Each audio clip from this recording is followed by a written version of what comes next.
We'll do it live. Yep. And that's a good word to start off from. So, good morning, everybody. Welcome to Role-Playing Public Radio. I almost said Railery Podcast Streaming because you can tell where my head's at at certain points. But no, this is the RPPR on Patreon game. And today we are playing a Delta Green scenario. Called, wow, it's this really early morning that I can't even remember the names of the stuff that I did. Let's talk about layered reality, shall we? So the name of the scenario is Layered Reality, and we have 3 players from the RPPR Patreons today. So I will start going from left to right here on my top with our friend J-Train. So go ahead and introduce your character. Good morning, all. My name is character's name is Robert Jakes. I'm a digital forensics. So I take apart cell phones and computers and analyze them for data, basically. Okay. And I also do some field work mostly, but that's mostly what I do is rip apart cell phones. Okay. And my character has seen things he should not have seen. Therefore, he's taken up the calm hobby of bird watching to calm his nerves because they don't mutate. As far as you know, so at least in your experience. But that being said, something else I love doing with every person. What is the event that brought you into the program? So are you actually full-on agent, or are you just a friendly at this point? Oh no, I'm a full-blooded agent. My character saw things that man was not meant to know through his digital forensics, as in numbers and computer wiring that started moving on its own that shouldn't have moved, and things of that nature, like biomechanical circuitry within a cell phone. Fair enough. So, all right. Nope, that's something that you would be worried about. So, all right. Alex. Hi, I'm playing Jerry McNeil, and I'm a theoretical physicist from MIT. He does stuff like light matter interaction stuff, in particular research into new and mysterious phenomenon when fancy light hits interesting matter. So like the theoretical cutting edge laser technology, often nanotech and 10A. For example, I'm studying how if you hit a nanotip needle point with a very intense, ultra-fast pulse, it instantly melts the plasma and shoots out fast electrons, which can be used for time-resolved electronics interaction experiments, and faster, shorter, stronger electric field is generated at the tip to boot. Damn. So mostly plasma physics and electromagnetism. And the question being right now, what brought you in? Is it something about this plasma physics that actually opened up another realm of reality to your knowledge, or? I'm a friendly. I just need. My thesis advisor was like, "Hey, you want to work on this extra stuff on the side for more, money or research?" And I'm like, "I'm just excited to know and learn." So yeah, I said yes, and he said I might be on call sometimes, but. Yeah, the question being though is like, can you watch this weird thing and keep your mouth shut? That's the biggest part of it. So, stay tuned to find out. That's always a good option. All right, and finally, Turtle, can you give me your character, please? My name is Floyd Wargo. I'm a biochemist who works for Mercer Pharmaceuticals. My first encounter with the unknown was Delta Green sent me some eldritch drugs. We don't really know. I stole some of them and took them and have been chasing the high ever since. Okay, so that being a good question right now, what kind of high were you getting? What were you seeing because of this particular pharmaceutical? I'm pretty sure that I was starting to see sounds. I was starting to feel colors. Just lots of way out there stuff. And there were creatures. I'm not sure if they could see me. I couldn't see. I could barely see them. But like they scare me. But that high was so good. So it just didn't really matter that you potentially were seeing me go flying above you. It just you felt so elated at the fact that you were seeing these sights that it didn't matter. You could have been consumed. He harbors a personal conspiracy theory that the people who have the onstage Miko apparatuses have seen this world and are trying to recreate it in our reality. Fair enough. Well, we've all seen the DMT machine elves. So. Oh God, yeah. That's that's a green box scenario. We don't really talk about that. Anywho, my character has 40% in pharmacology for some reason. So. Oh my God. It comes with the scientists. So. It's just see how that's going to work out for everybody else. But that being said, you have all been given contact general information through your secured It's like Cell Network, about a case that you have been asked to look into. Your handler brings over the information as such. The program has recently received disturbing news about a potentially dangerous asset that recently reappearing into the public. Dr. Stanley Conway, a research fellow at the University of Montana's Blue Mountain Observatory, was initially tapped over 30 years ago by ACEL to look into odd lunar photography taken by PICES, which is that's like, for those of you who are more into the program, that essentially was the Delta Green equivalent in New England. Excuse me. However, within 3 months of the project, Conway disappeared, leaving no trace of his whereabouts. Foul play was initially suspected, but the local authorities found no evidence to indicate a kidnapping or possible homicide. The only two things that were missing were floppies containing his research and his personal VHS camcorder. The tape of Conway's handwriting, that's like, again, this information was thought to be missing completely along with him, but the tape with written Conway's handwriting on the envelope was sent to a secured P.O. box to the current head of the University of Montana's, it's like astronomy department. This is actually the person in this case who was a Dr. Rebecca Peterson, was actually another research fellow who was working with Conway at the time. So she was very surprised to see this. But the tape is a little bit off because of how it's like what it looks like. On initial viewing, it just seems to be what you would consider any kind of bog standard night watching VHS from the early 90s. You're looking at it, there seems to be, and it seems to have a little bit of editing done to it. One of the things that it shows is a couple different basic constellations. We'll go ahead and go with here, if Google is going to be so kind. So you can see a couple general things. You see Orion's belt. You also see Pleiades as well. But as it goes through, it seems to be getting a little bit more off as the video continues on. The focus of it starts to go in on the moon, and as it starts out, it seems like, maybe it's a little bit larger than it should be, but that's like atmospheric phenomenon, and especially where it is on the horizon, can always make it seem larger than it actually is.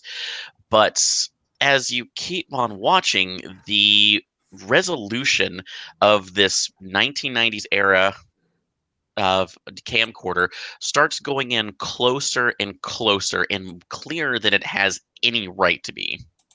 So until it finally resolves into an image that is only as odd as you see. So I'll let you guys take a minute to kind of continue seeing this. So I don't have access to those on the Google Drive. Same thing here. Oh, is it not access? Oh, I'm so sorry. What is? You didn't you didn't set it to open sharing to public. Weird. I'm clicking shareable links. My apologies. Let's try this again. So let me try this again. I may have sent you 4 requests to see it. Oh, that's fine. So let's spam Aaron's email box. Oh, God. All right, let me go ahead and see if I can change this right now.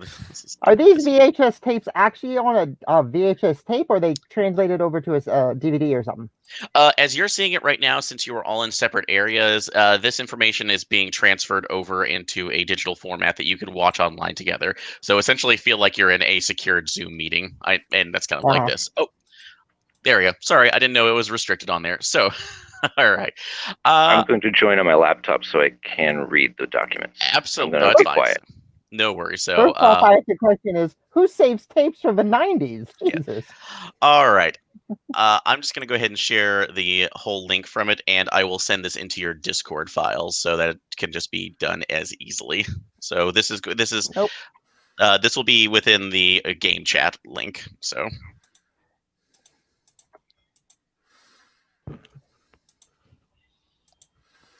But as you can see, it starts. That's like the image starts resolve. That's like becoming more clear, garnering detail that it shouldn't have at all until the point where you can actually see full-on craters, and it's like in the initial thought when this was looked into it was that Conway may have been hooking this in with his camcorder in with a connector to the observatory's telescope, since that's been done before. But the positioning of where he's at is just it doesn't look like any kind of lunar photography that had been taken by that particular telescope before, until it eventually resolves itself back into this image where the crater looks like there's a city in it with an arrow that is pointing downwards to the corner of one of the craters. The last image that shows is presumably of Conway, although you cannot see him fully because he's in shadow of the moon, which has increased in size to almost, that's like encompass the entirety of the viewfinder. And it shows this figure walking slowly up and almost caressing the moon itself before it shuts off. So, great. That is where it leaves off. The dating on it still shows for this time. The timestamp was within September of 1991, which your handler tells you that the program again. That's around the time that Conway would have been researching the lunar photography that PICES had sent over. So currently right now the question is to try to track down Conway, see if he is still alive or if there's somebody else that is in possession of this footage, because the concern here is that, at the very least, this could just be a fake that he had made, but that would, in order to be able to take a look at this, it would be required to look at the tape itself and see if anything was either digitally recreated at that time or possibly done through other means. And if it was not, it's trying to figure out how Conway was able to do this, or how he was able to even get this image, because again, this resolution is completely and utterly that camcorder is incapable of taking those kinds of pictures. What's our handler's name? Let's see. Your handler's name is Agent Faraday. Agent Faraday, why are we getting this information from stuff that's lost in 1991? Is this a cold case we're trying to solve? No. Again, the primary concern is that his Conway's colleague got this tape recently. In the mail? In the mail. So it was sent over to a PO box, a private PO box for the astronomy department for the University of Montana. Huh. With no other things, no other information. And this at the outside, it could just, given it's Conway's old information, it could look like this could be registered as a possible threat on the lives of those there, or it could just be a general prank. But nobody else is really wanting to consider the general possibilities of this. It's more of a disturbing issue too, and given his previous links to Delta Green, this is actually something that if this is a real tape, this is information they cannot risk getting out. Did the tape have postal information on it?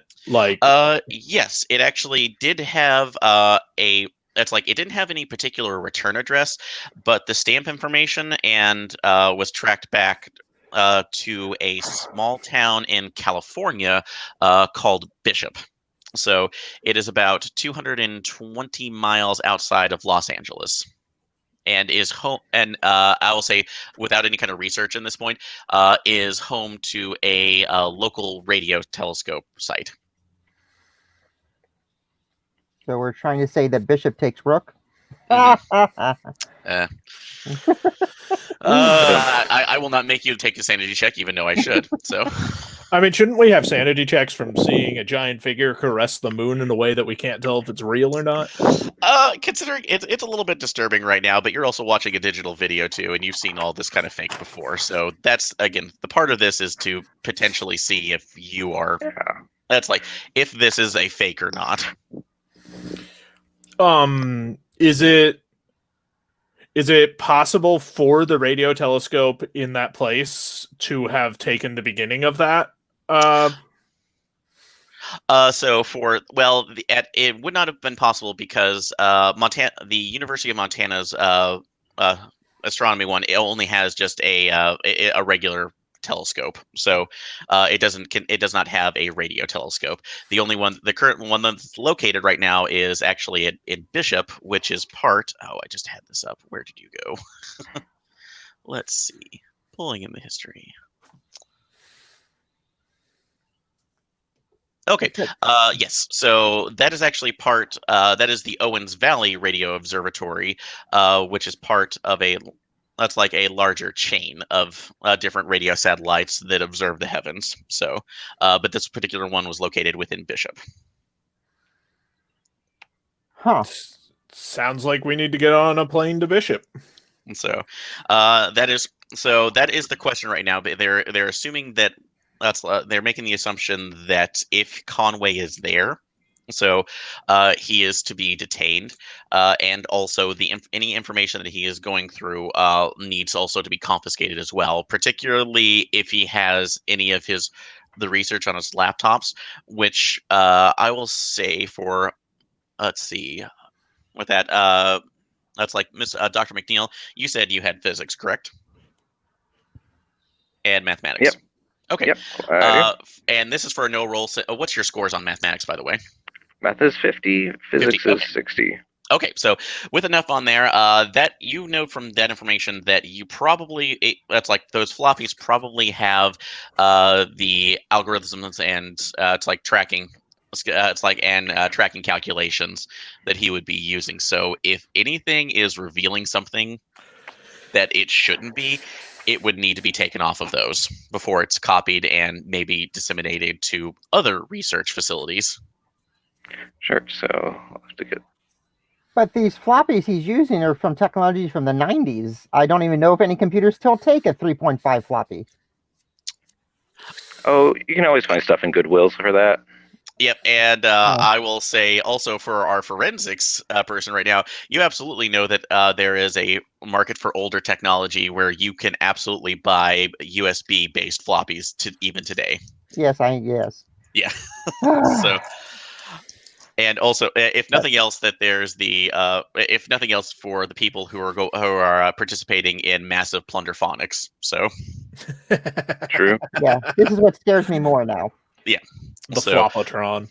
Exactly. So that's something that you have to think about. All right. So that is the general information that you've been given, though, that you were to attempt to track Conway down. The program has already set up hotels for you within Bishop, or motels in this case, excuse me. But they are also going to be sending a courier secured with the tape to be able to analyze on site. So they need to make sure that want to make sure that it's all together when you were taking care of this. So before you go, are there any questions or anything else you want to ask of the handler? Did you give us a VHS player too? That will be that's without saying. So No, they literally, or you can literally raid a Goodwill or something. So wow. I don't know if you can find them there. Oh well, we'll find them. We'll find something eventually. Mm-hmm. Even if we have to hold it up to the sun and look at it frame by frame.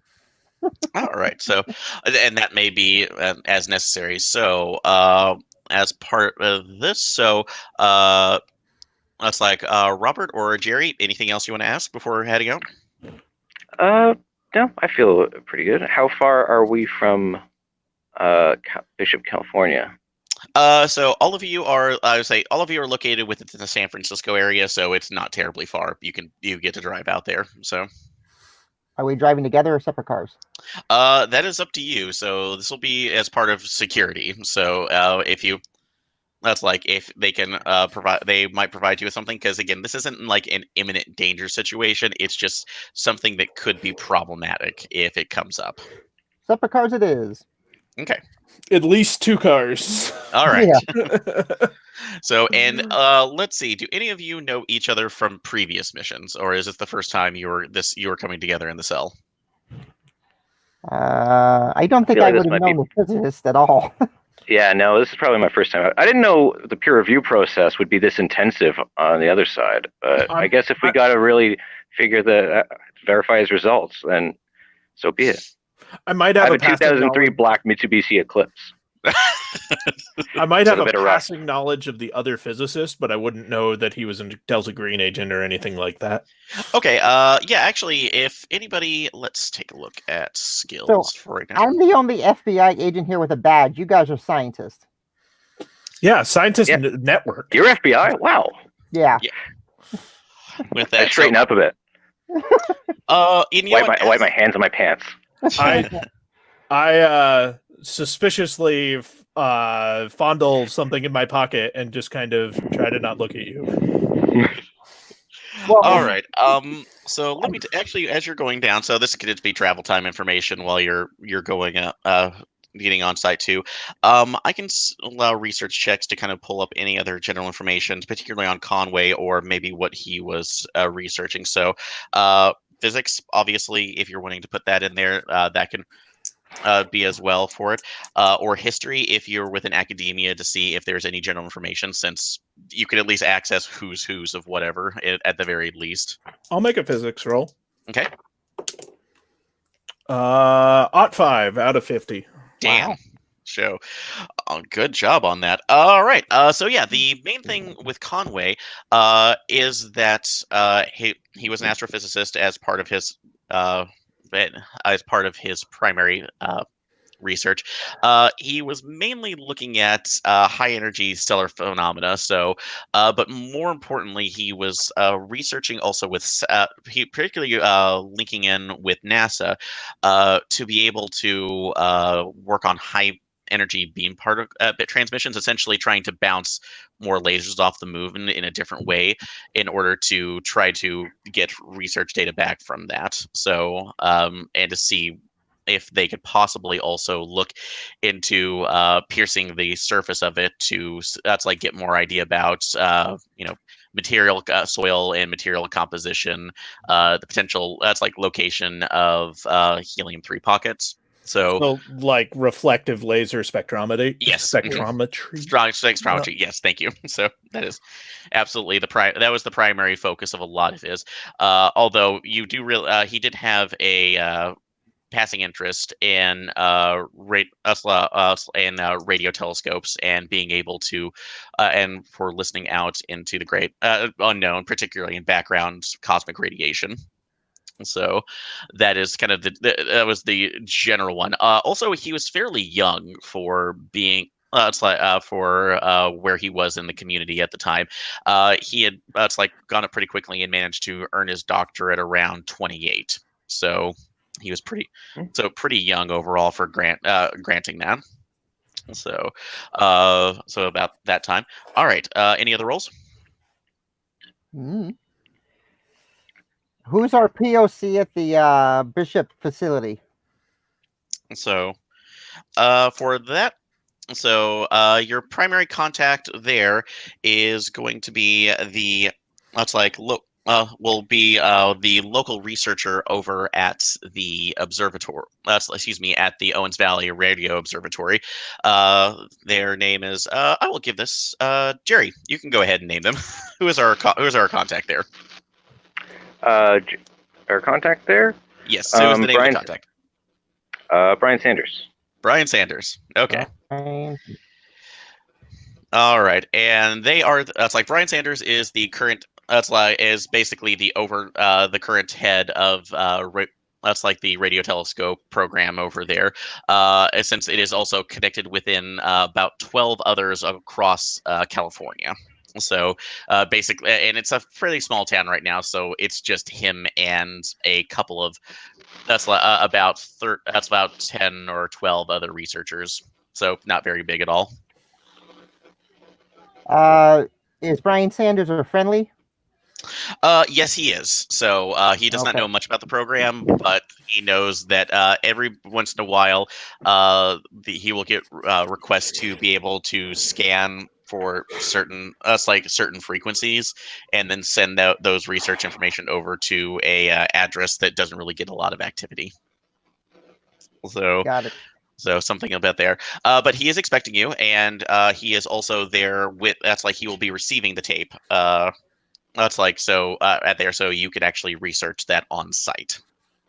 Oh. So, but other than that, any other research before you end up getting there?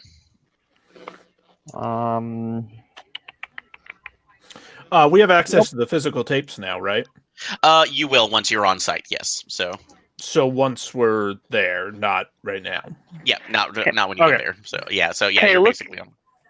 Can I look into the University of Montana's Blue Mountain Observatory, because Conway's from there? Does that university have a history of academic practices not entirely unlike a certain Miskatonic university, or anything do they have a reputation, or are they just fairly innocuous?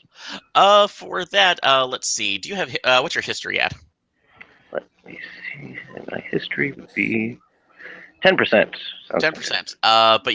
But also you have since you have physics as well, because that's at 50%, right? Physics is at 60, math is at 50, and astronomy is at 50. At 50. Okay, so astronomy will actually here. No, the only thing it actually isn't that it actually isn't really all that big of a deal or important too. There hasn't been any kind of major discoveries, and as far as you can tell, there haven't been any kind of particularly odd research along the lines of Miskatonic. The only thing that actually comes up the only thing that comes up for that is it's basically the early it's because this is also established right now for the early 90s. They were making a lot of headway in inclusivity projects actually, and were known for being one of the first academic physics programs to be openly encouraging encouraging LGBTQ researchers to come in. So and to try to make them more known on the map. So, Okay. So as a social program right now, that's actually the biggest thing that it was known for. Okay, so that's what comes up on Google. Yeah, so that's a big thing. And you actually do see something on here that when it comes to it is marking. That's like two things on there that you do see Conway there, along with another researcher there by the name of, let's see, Stephen, it's like Holland. Okay. That's another name. Do we have access to Conway's financial records by any long lost chance? That would be a difficult one since, again, this is somebody who literally, as far as we know, literally went off the grid in the 90s. So, or disappeared. Okay. For some reason, I thought he was working at the one college. I don't know why. Okay, no, that's fine. So, no, here's the information on there is basically this is the postmark that came from it. It had no return address, but this was just the area that it was marked into coming from the postage. Gotcha. So that's at least where we were. It was known for it. So it's presumed that Conway could be here, but they have no. There's no particulars about how this is where this is going on. So. Huh. All right. So any other researcher questions before you settle in for the night? Since it's a bit of a drive, so you get there a little bit in the evening. Nope. Okay. Nope, I'm good. All right. Unfortunately, I have to make a sand check because I have sleep disorder. Oh, do you? So, Nice. I made it. Cool. I'm good. Okay. So what did you make it by? I made a 44 out of a 56. So. Okay. So yeah, but you're gonna. So if nothing else, you're not having any issues. But everybody else, go ahead and make a sand check. Woo! Okay. For sleeping? Okay.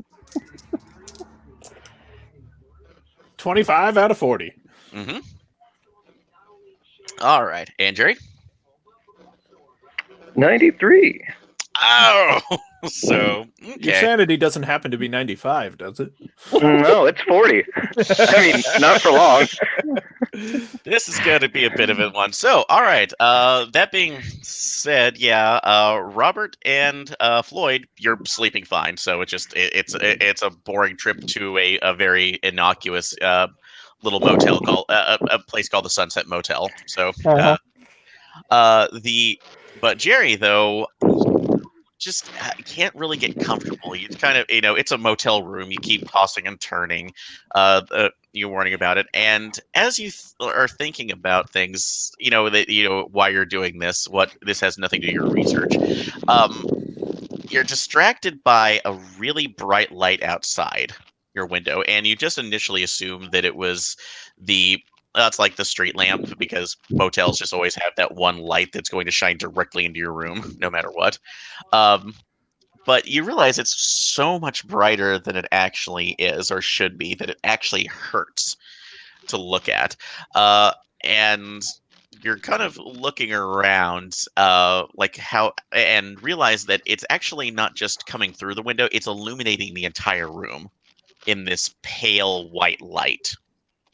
So are you going to get up and look around, or are you just kind of ignoring this? Absolutely. Like a moth drawn to a flame of curiosity, I get up and kind of just start examining and trying to figure out how this light is working. And maybe like heading towards the window slowly, just kind of getting used to it. But then like I'm gonna definitely peer through the curtains to see what is outside where the light's coming from. Yeah, as you do, it almost blinds you because of how how bright this light is, and how badly it just absorbs the entirety of the window. But as your eyes adjust, you look out and you see what you can only describe as this. It's like as what would be maybe a cross. It's a cross between what would be what you've seen in the town so far of Bishop, just regular small town. That's like strip malls, the roadsides, the gas stations, but are interspaced between these odd that's like shooting spires and cyclopean towers that's like interspaced between everybody, and what looks like shadows around everywhere. It's like shadows that are moving between them too. They're not almost fully formed, but they keep just moving in them. That's like in between. And as you look up, you realize the source of the light is the moon itself, but it is so large. It completely covers the entirety of the sky. It's just domed over you. You cannot see stars. You cannot see the blue of the sky. It is just everywhere. And the last thing that you end up seeing before that, it's like, look, you see that arrow that you saw pointing in one of those craters, but as you look down towards it, it looks like there's just one gigantic eye looking down on you. And that's when you wake up. So go ahead and take 1 sanity for that, because that was damn a disturbing dream. Ooh. Yeah, no kidding. Yeah, I'm just in a cold sweat. My bad. Yeah. So that's it. Yeah, you don't notice the TV's on. So, but that's about the only part of it that kind of really resonates with you. So, but that's about it for it. You guys all gather together for it. Are you telling him about this dream at all, or are you just kind of letting it go? I might let it go for now. It seems like just nerves. Everyone else seems pretty competent, and unless anyone else looks shaking or can see that I'm a little off, but it's not entirely relevant yet. Nope, that's fine that too. So, yeah, everybody, you're awake. You're getting ready to go over there. I will say, Jerry, though, that you get to make an alertness check over everybody else, though, as you're getting breakfast at the motel dining room. So, go ahead and make that. Okay.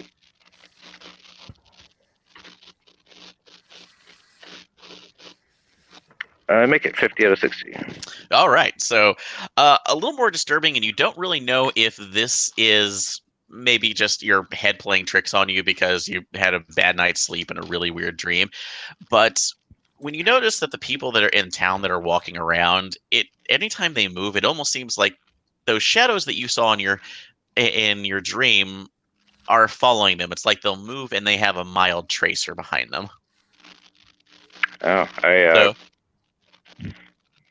but you look around, it could be a trick of the light. You're not really sure. But the other thing that you do notice is that they turn around.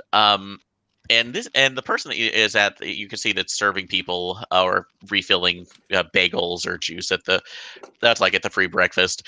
They all just look haggard and tired. Everybody has dark eyes around their dark rings around their eyes. So they don't look like they've slept a while. And you've seen motel staff people who get up early in the morning. This is different from that. You've stayed up all night because you're working look. I'm gonna get some of the coffee that's hanging around and kind of just gives a knowing, like, yeah, right, and just kind of like to one of the workers. And they kind of just absentmindedly and just kind of stir my coffee. Yeah, and they kind of look back at you, and go like, oh, yeah, like they're barely even paying attention that they're kind of there. So they're working, they're going through the motions, but their mind is clearly somewhere else. Yeah, I get that. So, yeah, that's a bit off there. So, but yeah, as soon as you got to get your constitution back together, you all pile in and head over to the observatory. So, to the radio satellite. I noticeably yawned in the car. Can I see the moon in the sky? Something like that. Yeah. Yeah, you have all the pictures. It was like, is the moon in the sky is it visible in the daytime like it sometimes is? If it is, I'm staring at it. Okay, yeah, no, it's early in the morning. It's there, so yeah, you can actually still see it in there. It looks completely normal. So it's the normal size. In the morning sky, it's fading. It's fading. So it doesn't look any different than it normally does. Well, it beats looking at the weird shadows, which I'm pretty sure just something with my glasses, or maybe the pressure is playing with my eyes. I don't know. Yeah, it could be. Yeah, it could be slightly worse. You don't know. So it's just weird dreams do things to you all day long. So it just kind of makes you question things. You guys all drive up. Let's go to the radio satellite station. It's basically just your atypical radio satellite, with a small one-story office building to the side that is housing all of the receiving equipment for it. Gentleman looks like in his mid to late 40s, slightly. That's heavy set and balding, comes out to greet you. Like, hey, guys, that's Brian Sanders. Nice to meet you. So, you're the ones who come in to take a look at the take a look at the tape that was in. Yep. Yes, sir. We've been here to analyze and see if there's been any type of trespass. Oh God, yeah. We've been talking. The kids in there have been talking about it for about a day or two. So honestly, they keep looking at it, going fake. It's one of those scary pasta things, which I don't even know what the fuck that is. So that's creepy pasta, sir. Oh, okay. So yeah. Is your radio telescope affiliated with a local college of any sort, sir? No, not well. We parse time out to the different college, to the colleges themselves, but we're basically we're just in general part of Karma. So, do you have a visitor list that we could look at? Yeah. So we haven't had many people within the last couple weeks, but you're free to look at it. So and see anybody else that goes through. We register their credentials just to make sure that they are who they are, and it realistically it's for making sure they're actually on a grant, so we don't get screwed over. And you also said that you rent out time on your radio telescope to other people. Therefore, could I have that log list as well? Well, yeah, no, that's that shouldn't be a problem at all. We've taken, again, it's just researchers. Although I don't know realistically who would be breaking into lying to get time on a radio station. Does it look like we're a baseline for spies? No, but there's some really weird people out there that are spreading conspiracy theories, and this would be a wonderful thing for them to do. That's well, I'm not sure what they can get on there, but yeah, no, you can take a look at it too. We'll kind of give you access to the records. We got you set up over in one of our recording bays off to the side if you want to take a look at the tape. We still have VCRs, you know. Don't throw anything else out of an annex unless you have to. So, and I only say this as realistically in college when I was in my IT department, we had stuff back from the 70s. So. I only say this. You had the giant 9-inch. 9-inch. Did you have the giant 8-inch floppy? Yeah, no, 8 or 9-inch floppy. Yeah, 9-inch floppies, full amper type monitors. So yes. Yeah. If you've ever been to a college, there's always like one foreign language teacher that has the one tape that they use for everything, for every class or whatever. Yeah. No, my first college experience too. I was so pissed off when I walked into it and I saw. I was so excited to see an electron microscope that was broken. So I was so mad. Oof. Yeah. Oh. Anyway, but no, yeah, he set you up right now. So whomever is going to look over the video, you can research the logs to see who has been coming in and out. So before we check out the video, can I check out the tapes themselves and see if there's any weird like materials on them or anything like that? Absolutely. So yeah, so it's just off into a side room. You can do that. So could I make a chemistry roll? Yes, you can. Go ahead. That's a crit fail, 99. This might be Betamax. You don't know. So all right. Yeah. Clearly the tapes are infected. Yeah. they've changed their shape. Oh man. So yeah, no, you can't really see anything off of that, unfortunately. So, but yeah, you can take a look. Let's see. Oh, excuse me. So they have different things you could do here. Yeah, checking out the tape in one. So which can be either forensics or I saw that there is if you have a photography skill that could be put into it as well. When we're checking out the tape, I want to play our digital version of the tape at the same time that we're playing the tape. Oh, just to make sure that there's no fuckery afoot. Okay. So any kind of weird discrepancies? Absolutely. Yeah. So cool. All right. So yeah, go ahead and make your photography roll. 100. I always forget if that's a crit fail or not in Delta Green. I think that's a crit fail, so let me check it again. I forget it too. So 99 might be a crit fail. I think. No, that's a crit success. Yeah, 99 is definitely a crit fail. Yeah, that's a crit success. Oh my god! Yay! I see it all. It's all down here from there, guys. Okay, so yeah, so you're watching both videos.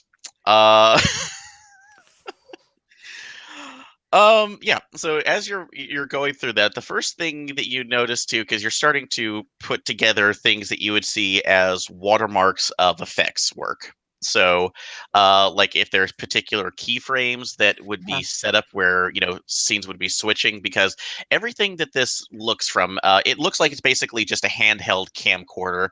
And the only editing that has been done over this was where you saw that the red typeset was put in for the constellations. That's the only thing kind of editing that you can see that may have been put into this. Everything else seems to be perfectly in sync. And the fact that it is outside and a camcorder and you're seeing the genuine article of this now is even more disturbing because of the fact of the resolution that it's getting. That it's going in. That first shot honestly is worse just because it gave such a clear part of the clear image of the moon itself, which you shouldn't be getting at least without a telescope attachment, something that you would honestly maybe hook into like a 35 millimeter for those particular pieces of footage. But then it starts going into craters that resolve into what look like almost organic structures. And you're noticing that that's like, as you're watching on this video, the disturbing part of it is like the VHS copy, this one that is degraded over time, sent over 30 years, is almost clear. Is somehow clearer than the digital version that you were given. I mean, to the point where you were watching this on a CRT monitor, just something that they basically hooked up in the back to lower this right now, and it almost looks like a 4K image. So Sanity. yeah, this is a sanity check for everybody. So Well, I point that out to people. Well, you're welcome. I'm so Oh, sad. I I got hate an 09. 56. That's a 17. fail. oh. Okay, so all right, so I got that. Internal, what'd you get? 09, I Yeah, passed. 9. So okay, sorry. As the video goes further, does the depth of field change, like it's zooming in, or does it look like the camera's moving towards where it's going? That's the other part about it. It looks somehow like the camera's not ever moving usually, unless you see certain adjustments that Conway is obviously making. It's looking like it's absorbing and coming towards him. I So don't really like that. yeah. Yeah, so everybody who lost that to, go ahead and take 2 sanity off, because this is, you've determined right now this is absolutely not a fake, or if it is some way right now it's recording something that should not be possible. It's just very clever lens work. Well, first off, a 30-year-old VHS tape should be badly degraded, and there's nothing. No, and that's the last part of, and the part from the last thing you get from your last roll is that you realize as you see that last part with him, with presumably Conway moving forward, you saw the light just go bright, and Jerry, this looks like your dream. This is highly disturbing, where it's that omnipresent white glow, but when it comes back again, you see the image before in the recording, that your digital recording, that the moon was, it looked like that figure was moving towards it, but there was audio that it wasn't there. The first thing you hear is just this ear-piercing air siren that that honestly seems to reverberate around the room, and then you actually hear you hear a voice. It's very degraded. It's very off, but you can hear it all. It's like saying, I'm going to find a way to come back. I have to come back to you. And it shuts off then. Oh, well. Is Jerry the only one who heard that? Yeah. Nope, you all heard it. So that's Okay, because good. you're in the room. So that's obviously on this tape, but not on your original, on the recording you were given. Did our recording that we were given have audio at all? It did, but it was incredibly. It was just static to the point where you only heard movement. This is all detail that you have not heard before or seen the last bit of. Noted. So this tape, if it's going through, and just as a part of it, you rewind it and play that part again, it still goes to that length. So somehow this is added footage or something that was going further than literally a verbatim copy that was given to you. I immediately text Agent Faraday saying possible intrusion. Conway might have been abducted, possibly trying to return to Earth. I'll keep you updated. Okay. All right. So yeah, you do have that. So the other side of it is, so that's about as information that you have from at least the tape and at least where it was sent to. You can still go through the research data or the logs to see if anything else is there. What is everybody's alertness skill? 50. 50? 20? 20? 60. 60. Okay. All right. That's not even going to be a roll in this case. So I will say that both with Agent Over and Jerry, you asked for that information and are able to find that there are a couple odd logins over the last 2 months. So in particular, they actually show the write-in, or at least the information shows a researcher by the name of Gerald Conway. So, although he's not as intelligent about that, coming in, although it's spelled completely differently, and has particularly been conducting. It's asking for time right now to be able to send signal responses to areas that's like reflecting off the moon. So, but it seems that he's taking all of his, but there's no record of the information that's shared off there. It's just that he brings in all personal recording equipment, goes through, and then erased everything before he left. Am I incorrect in believing that they would have, like those telescopes don't move manually? They should have records of where the telescope was moved to, like what direction it was pointed. Yes, they do. That's correct. So that information is there, but that's like, so you could actually see absolutely where it's pointing if you want to, and try to get the information. But for whatever he was doing, it's he's going in there recording something and then leaving. When was the last time he was here? That appeared to be at least 2 months ago. And the tape arrived a couple of days ago? That was about it was about a week ago when the tape was received. What institution did it say he was with? The institution, it does. That's like states none actually. It just says independent researcher. Does that mean that he had to pay? Yes, and that's like although he paid within cash, so they decide. Yeah, and when you're talking about it, Steven actually came up and said, "Yeah, we do get a couple of those every once in a while. It's these I don't like to say it, but every once in a while we get SETI people who aren't getting the funding, so we kind of let them come under the table to look for whatever they want to." What do you do? Charge by the hour, or is it by the night rental? Usually, we usually would go by hours because we're going in between what would be scheduled. That's like scheduled scans of the sky. Also, we got to report back to any of this thing too. So if you want to keep this on the down low, I appreciate it. So he dropped what, a couple grand? So yeah.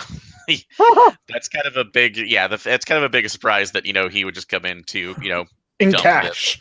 In cash. Do you still have that money, or did you already deposit it to the bank? Why would you be knowing that? Like I said, it actually did you identify yourself as FBI? No, you didn't ask. Okay. That's I'm being honest with what that is. That goes back into our repair bills and everything. So nobody's pocketed this for their own Cadillac or whatever. No, I'm just curious because random people coming up with $2,000 in cash wouldn't be a bit suspicious. You got nuts out all over the fucking place too. Wanted to find ET, man. Not to mention the fact that what businesses will carry petty cash. Now then, do they carry it for 2 months is a completely different question. Yeah.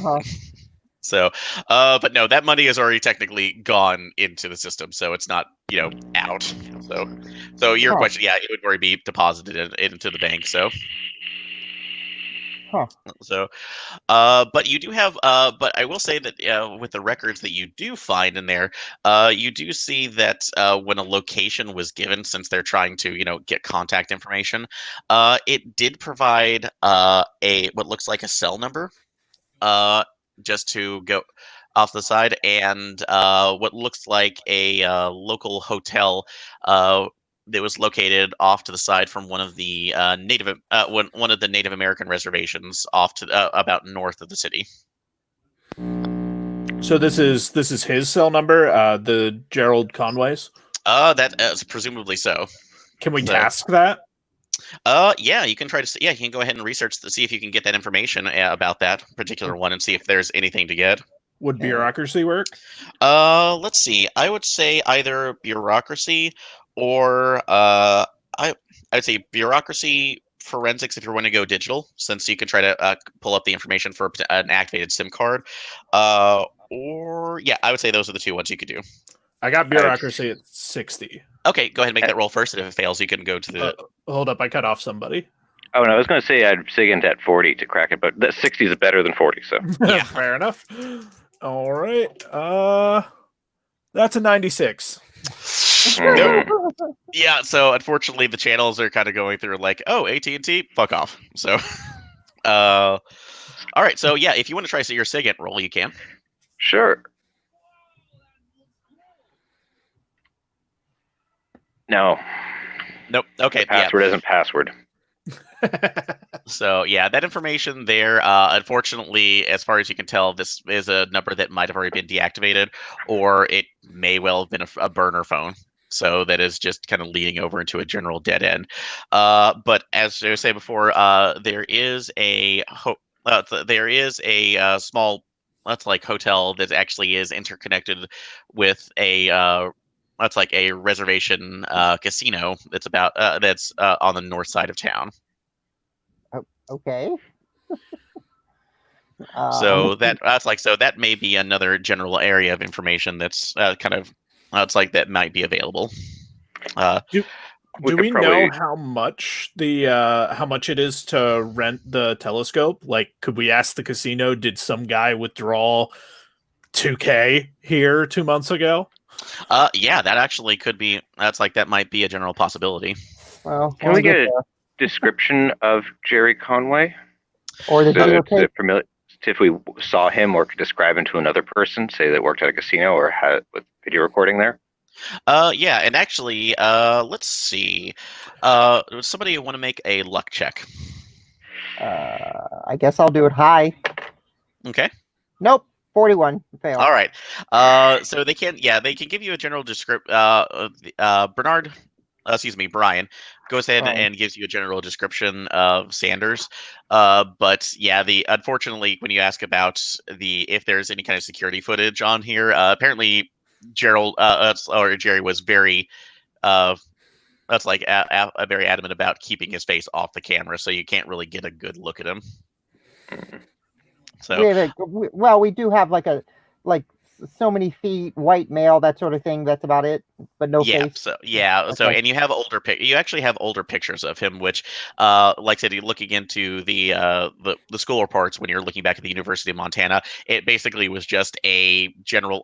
He looked like unassuming guy in his late 20s, early 30s, glasses, mid-length. That's like brown hair. About that. So. Did he talk to any other researchers here? The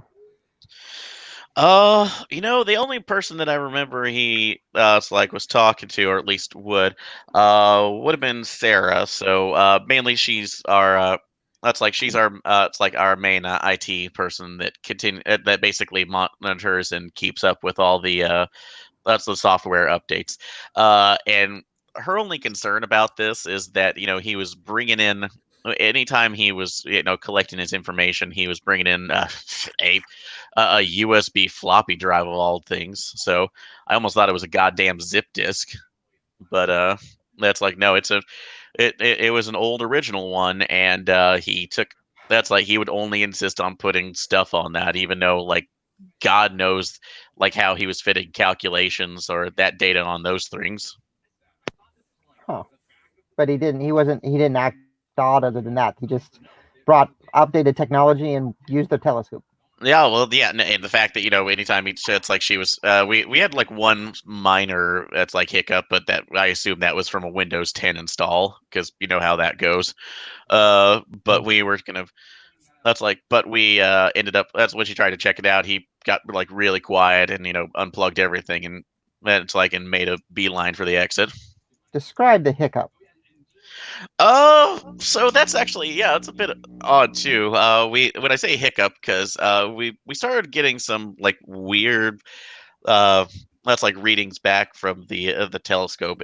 And it seemed like it was more, because it was reading a celestial object that was way bigger in the sky than it had to they had any right to be. So there's nothing local to us that's that huge.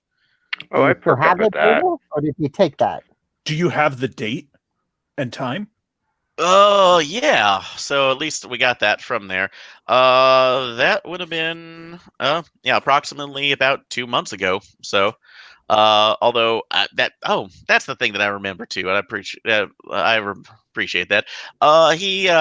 He was particularly interested in lunar eclipses for some reason.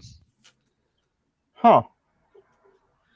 So that was the thing that he was kind of looking into, and I'm not sure again why it's there. So that's pretty common. Nothing you can really get off of that. Can I do a quick?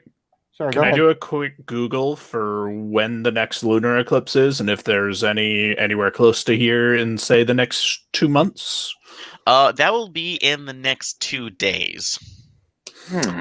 Huh. That seems significant. Fancy that. Just mildly. So, with this, yeah, that's a little bit odd. So, I shipped uncomfortably. But yeah, no, he's like, yeah, it's gonna. But Brian confirms that, yeah, it's the next one in a couple days too. Like I said, obviously we're not looking at it, but we'll usually get a lot of people out here, with their home telescopes looking at it because we got clear skies and whatnot. Did he come in when he was coming in? He was just taking measurements of the moon or whatever it was, but not the eclipse. So yeah, like I said, he was really interested in it, but we couldn't even tell what he was doing with it. So he just again kept shoving in and out those floppies as he was getting data from it. Huh. Well, could I don't know have access to your laptop or your control system real quick to see if I can recover any of the deleted data? Well. Yeah, no, yeah, you're welcome to it. So there's nobody using it right now. So and we're due for a purge. So knock yourself out. All right, computer science is 70. I rolled a 34. Holy shit. Okay, so yeah, you go ahead and run a couple of data retrieval programs. So you're actually really lucky because everything right now is on. They switched over to solid state. So most of this could have been incredibly lost recently. So, okay. But yeah, no, but as you're looking through it, yeah, you do get a bit of other information here, and yeah, you're looking at this and you go like, wait, these are not just readings from the radio satellite on the eclipse itself. It's for some reason right now taking in the entire surface area oddly of the moon. It's taking in in transmissions of what looks like energy, like different particle emission radiation or cosmic radiation coming from around the moon. Things like that's the atmospheric reasons in the lower atmosphere of the Earth, all sorts of weird ass different things that you don't really know why he would need this just for lunar observation. Huh. Well then. Well, that's cool. I share it with a physicist. Okay. Yeah, and so and go ahead if you want to roll your physics or mathematics, since they are different equations right now, you can see if you can pull up anything from that.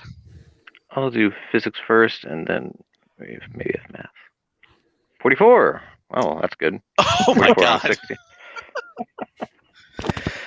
Oh my god. Okay.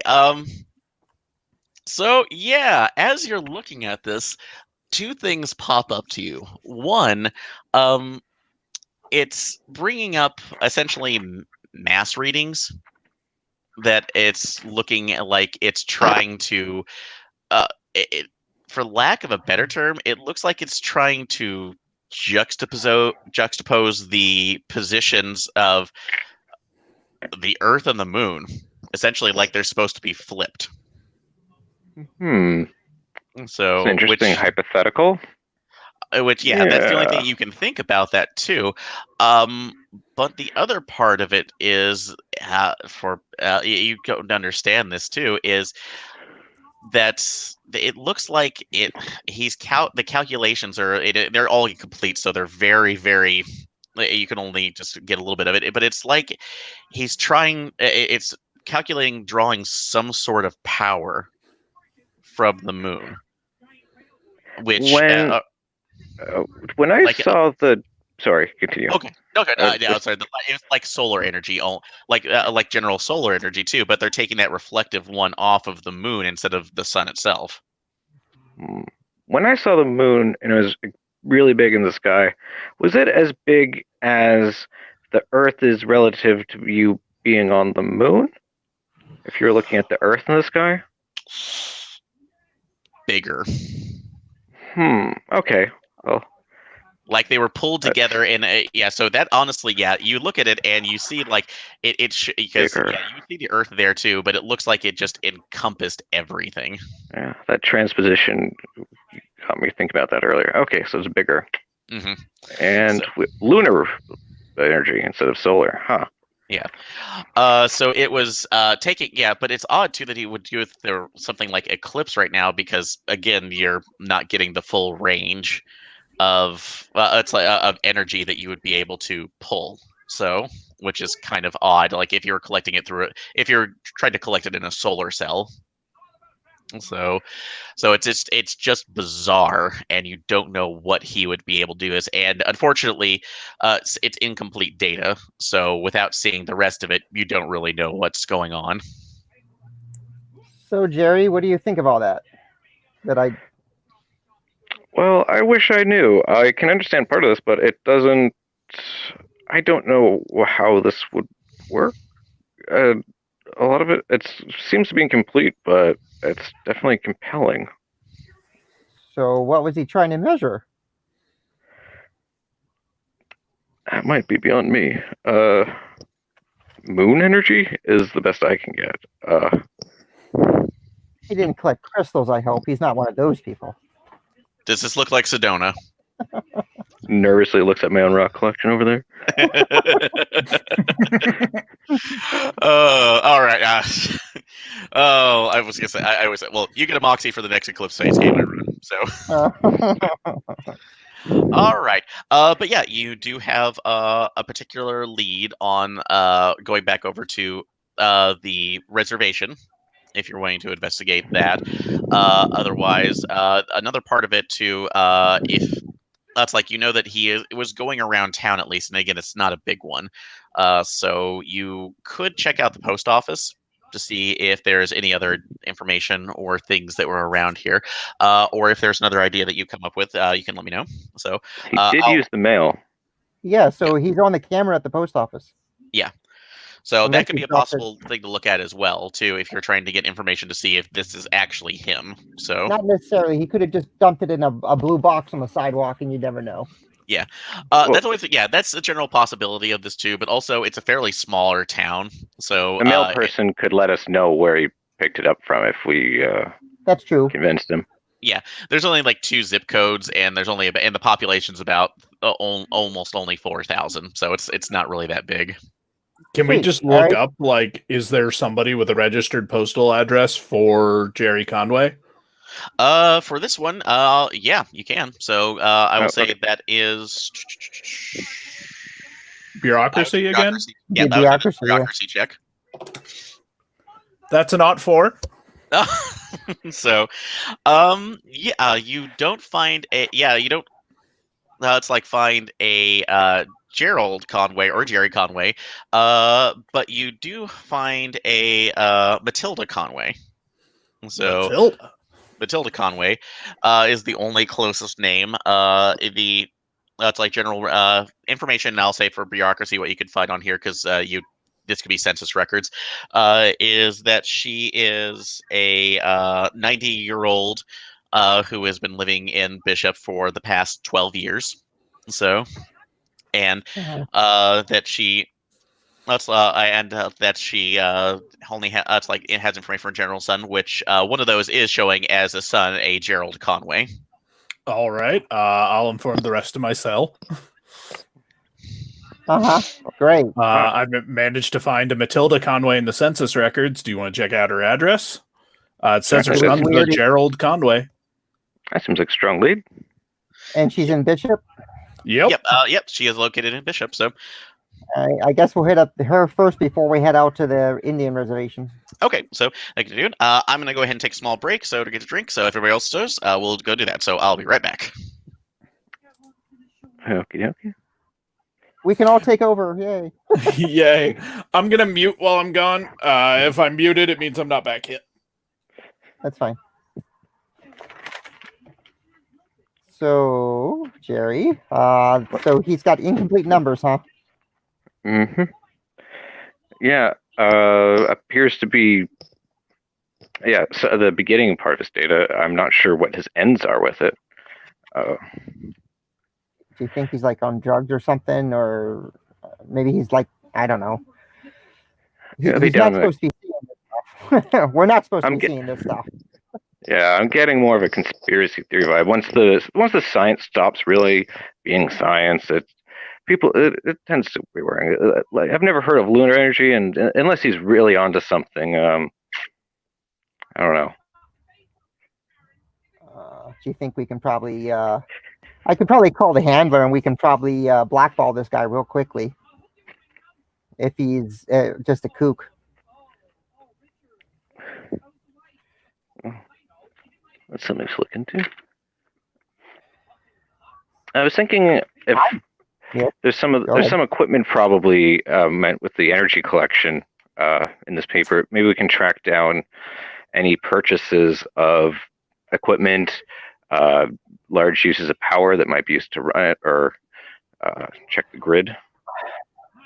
Well, if he's spending $2,000 or a time to use the radio transmitter, then I wonder if he's getting this from that Matilda person.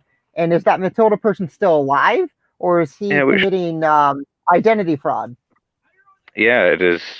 She a wealthy relative that's bankrolling this posthumously or previously? Is he just collecting Social Security income from her and she's been killed? Well, if we have the IRS on our side, we're definitely going to win. Well, first, so it sounds like you have some theories going on. Yes.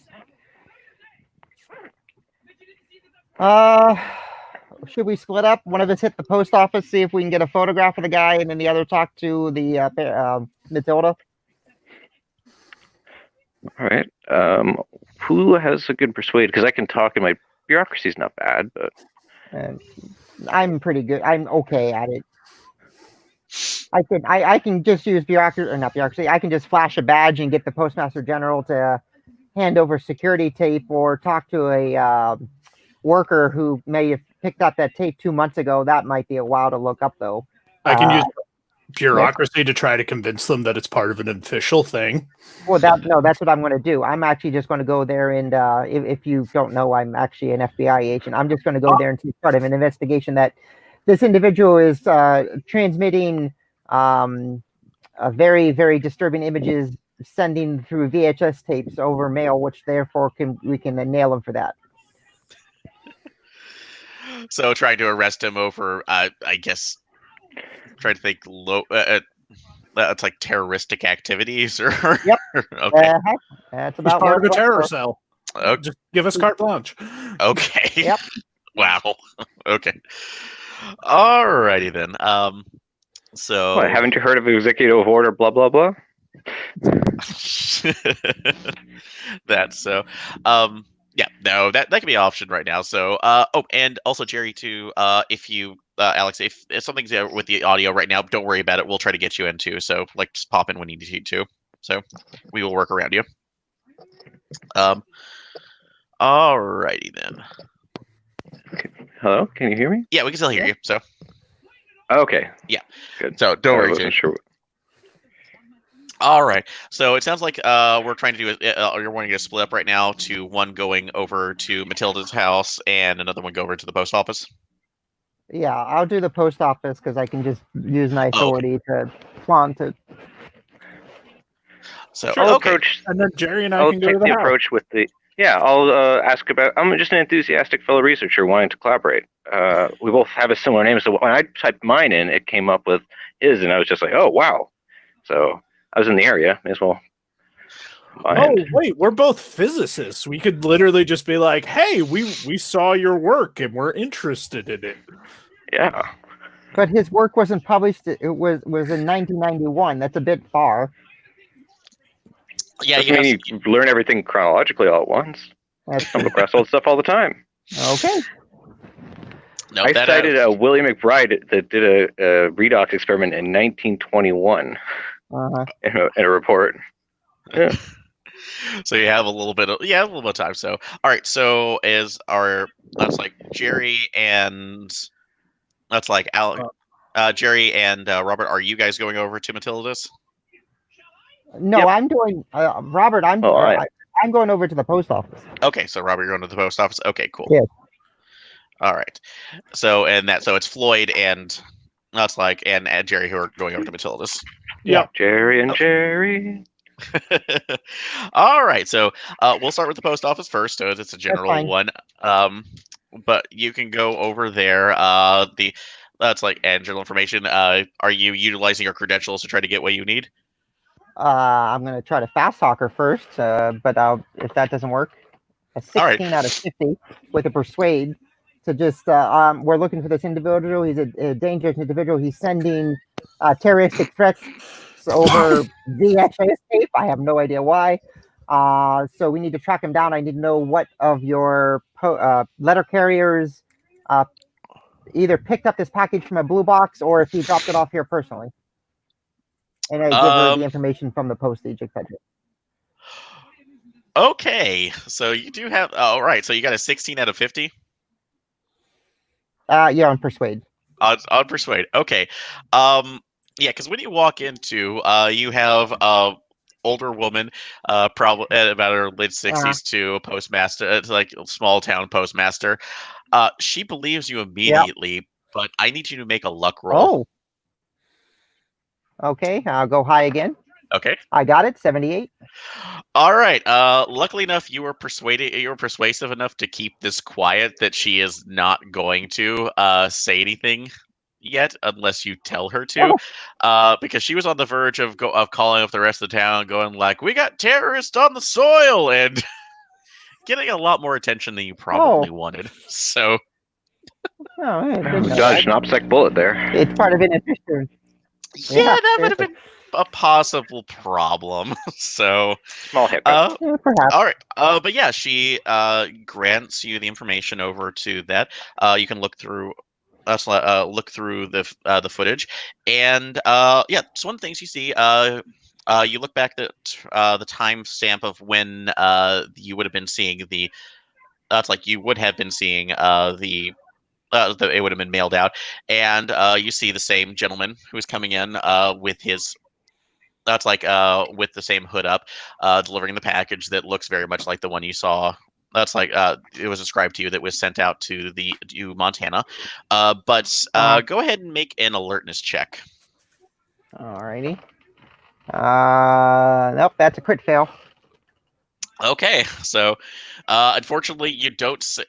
That's like you don't really see anything. So you see the gentleman himself. It looks like the same one from the observatory. That's as much information as you can give it to, but you don't really get any details. He was keeping his face pretty clothed on there. Aaron, you said this is a small town? Yes. Or is this a city? This is a small town too. It's about it's only about it's a population 4,000 at most. So the Postmaster General, I copy and paste this, copy and paste the image of this guy with his hoodie, and I show it to the old woman going, does this guy look, is he a regular? Since she seems to know everybody.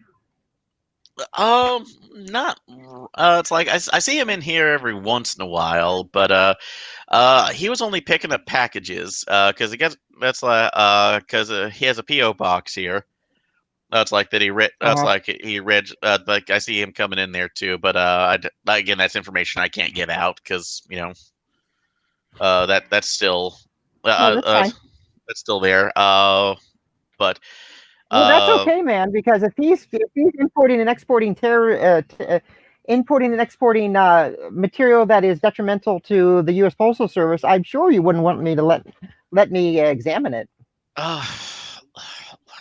Okay. Nope. You don't have to make another persuasion check. So you're kind of carrying over the role play. So good job. No, she looked over like, all right, fine, I'll take a look. She types up. No, the only thing that he's been buying and that's coming recently. That's like we've had packages from looks like like solar power. It's like Powers Incorporated. It's Okay. abbreviated as SolPow. Uh-huh. Looks we had it looks like something from a company called Refurbished Retro Tech. Oh, wonderful. All right. Thank you, ma'am. That's about as much as I can give you. I do Sorry. No, Okay, I thank you. That's very helpful to stop this horrible criminal. Oh no, And no. hopefully he will no longer be abusing the U.S. Postal Service for nefarious means. No worries. You keep on protecting America, son. There you go. All right. Thank you for being patriotic. But yeah, no, you then look. immediately call. I'll call up Agent or Floyd and Turtle saying, yeah, this guy, he's ordering scientific solar panels and equipment for his house, so he might have a lot of tech there. I knew that some of the technology was following some of the purchasing history would get us somewhere. Yep. Yeah. Does that mean that we want to So you guys- scope out his house before we knock on his door? You can. So, and You see can if wait you for see me, anything. or you guys can go in yourself. What's it look like on Google Maps, and when was last time that was updated? If you look down through, it looks like it's the picture that you see on Google Maps is a regular ranch style house. It looks No like panels.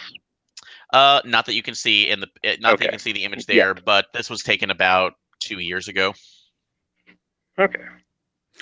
Oh, he has those solar panels. He's over in the Indian reservation. Given how He's set up in the desert. Given how obsessed this guy is Oh. with privacy, I kind of want to wait for the FBI agent to come back. That's fine. Although, are you That's driving to cool. the house already, or are you waiting for him to get there? We would be driving as this phone call is happening, I assume. Okay, so That yeah, sounds you do about see right. that information. So if you want to make a pass by, both of you can make an alertness check. Sure. Oh yeah, base alertness, nice. 88 crit fail. Oh man, I'm glad you weren't driving. Wearing my eclipse. I was about to ask if you were driving, so that's fine. Well, So. I didn't critically fail, but I the sun's in my eyes, and I'm still kind of looking at the moon. Okay, yeah, so you're still a little bit worried about it. So, yeah, at least by the drive-bys, you're not seeing anything too. So, if there's anything in front of the house, you'd probably have to go behind the house to see if there's anything there. But the house looks remarkably the same as it did in the Google Images maps. The only two things that you're noticing are one, the lawn looks a bit more overgrown than probably should, and if that's like, granted, this person is in their 90s, so more than likely they're not doing any of their own lawn maintenance at this point. But it looks like it hasn't seen a lot of days too, and and for being 2 years only old from that particular picture, it looks a bit more run down. Like it hasn't been like general maintenance has not been kept up. You have the bricks chipped off in certain places. The siding probably needs work. Gutters are obviously overgrown. So Is the mailbox overflowing? No, oddly enough. So it looks like that there is somebody, taking in. So there's been some attempt to keep up appearances, but everything else right now seems to be pretty well untaken care of. All right, I think we just find a place to pull over and just kind of sit in our car, listen to music, listen to perhaps a role-playing podcast, and wait for our agent to show up. Heyo. So Talk all right. about the moon, whatever. Yep. Yeah. Okay. But yeah, it doesn't take long for your agent to show up. So you see about that. All right. If you want, I pull up in a Tesla. and it immediately blows up. Game over. So No, not again. GG.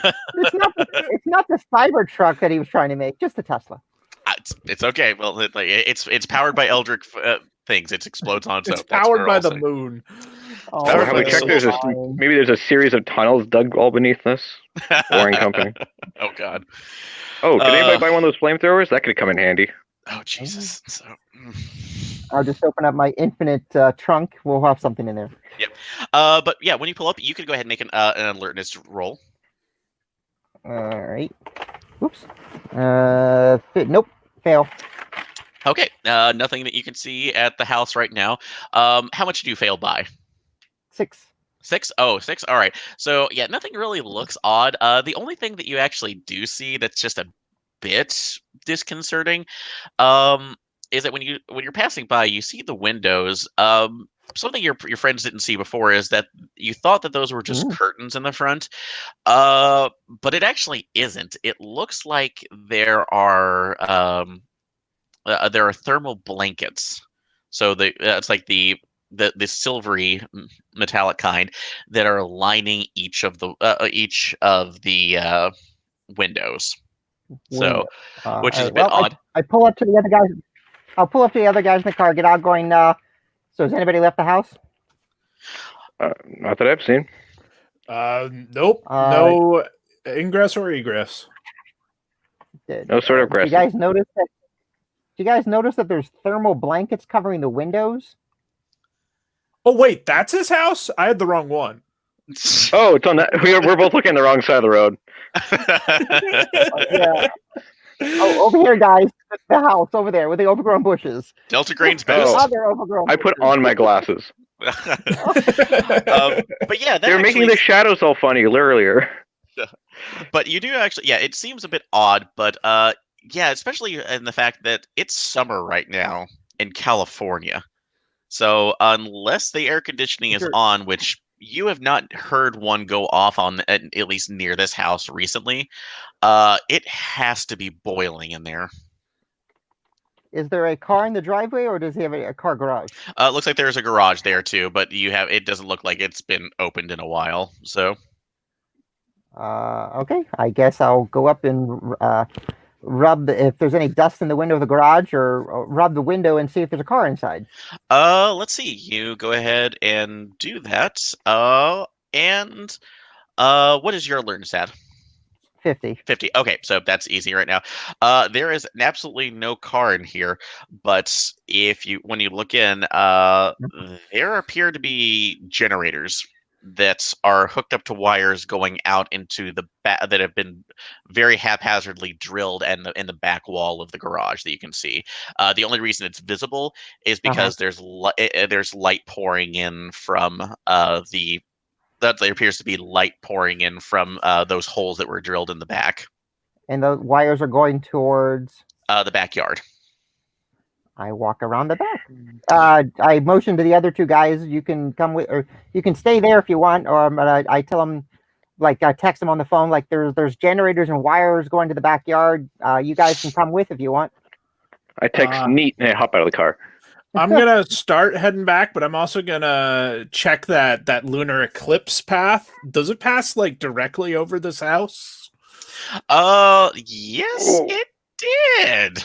Oh, that's good to know. I'm gonna note that to the rest of my cell. Hey guys, I don't know how you could possibly pull power from the moon, but the lunar eclipse is gonna eventually be directly over this house. Well, actually, I apologize. I will correct that. It did go over the house because there was one a couple months ago. So, was it 2 months ago? It was 2 months ago. So one that's I'm gonna definitely point that out too. Yep. So that one goes off. The other one, you don't know what the trajectory of the new one where it's going to be. So. Where the new one? Yes. So you don't know where it is, but this one has already gone over Matilda's house. So the second one will not be over this house? No, it will not. Okay.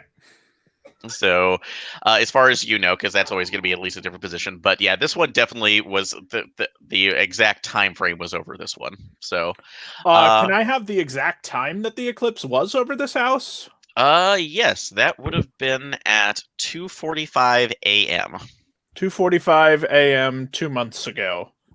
We'll just say that's the 14th of April.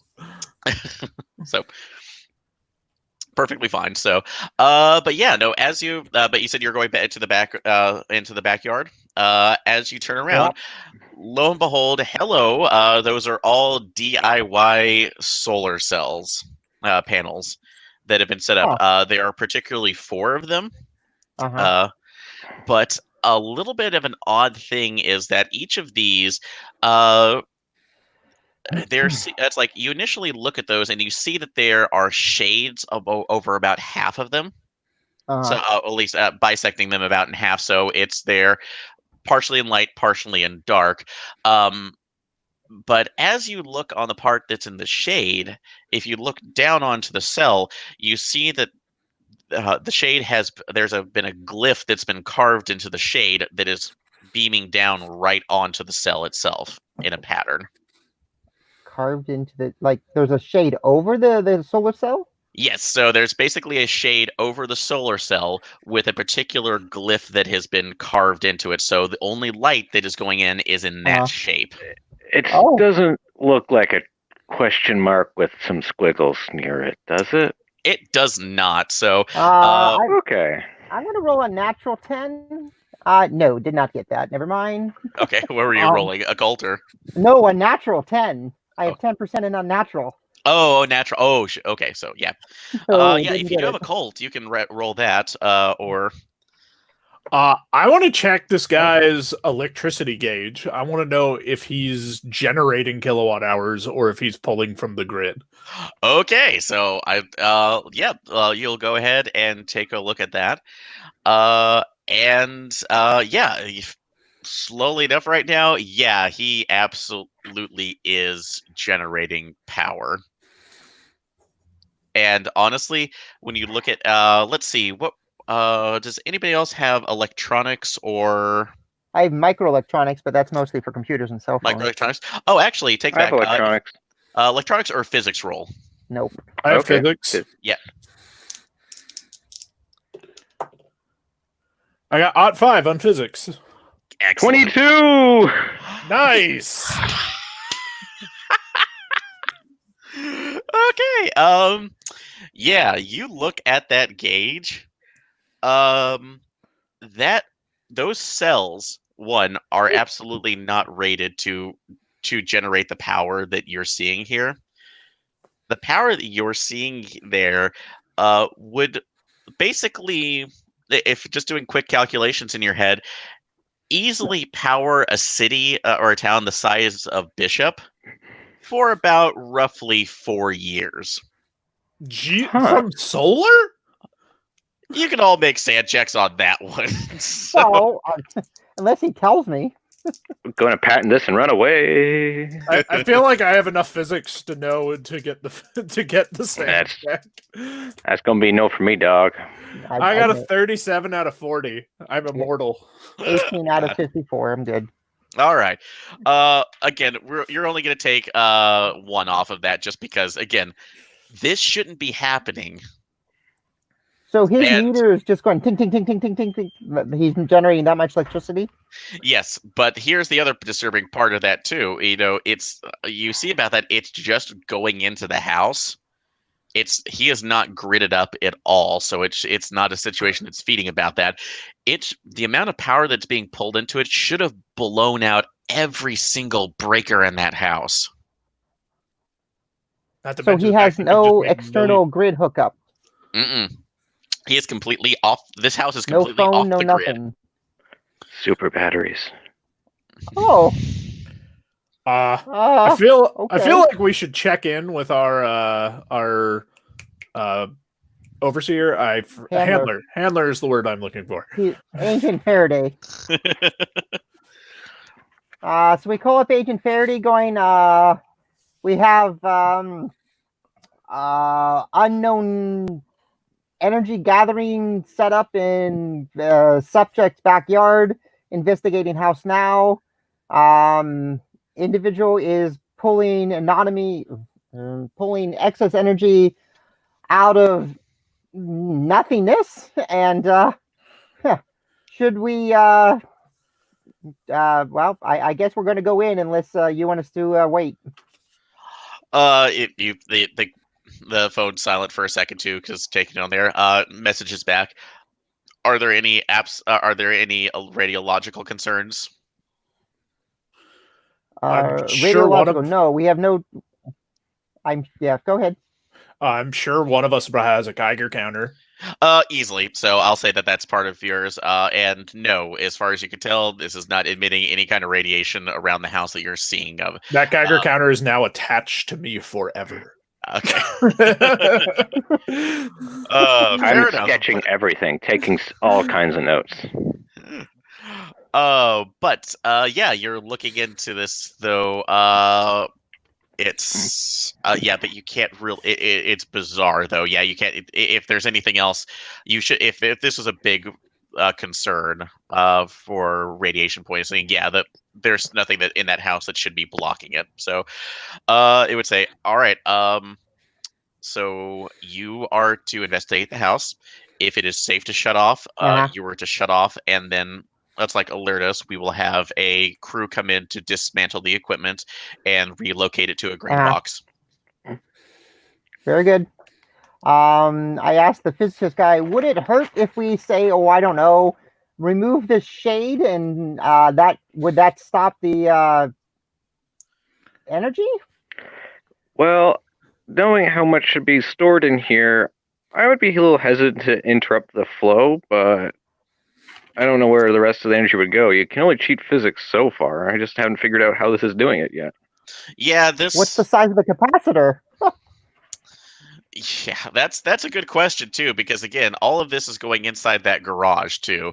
So if you're ready to break in on there, you still the doors are still closed, although all of the windows have been overlaid with those. That's overlaid with the thermal blankets.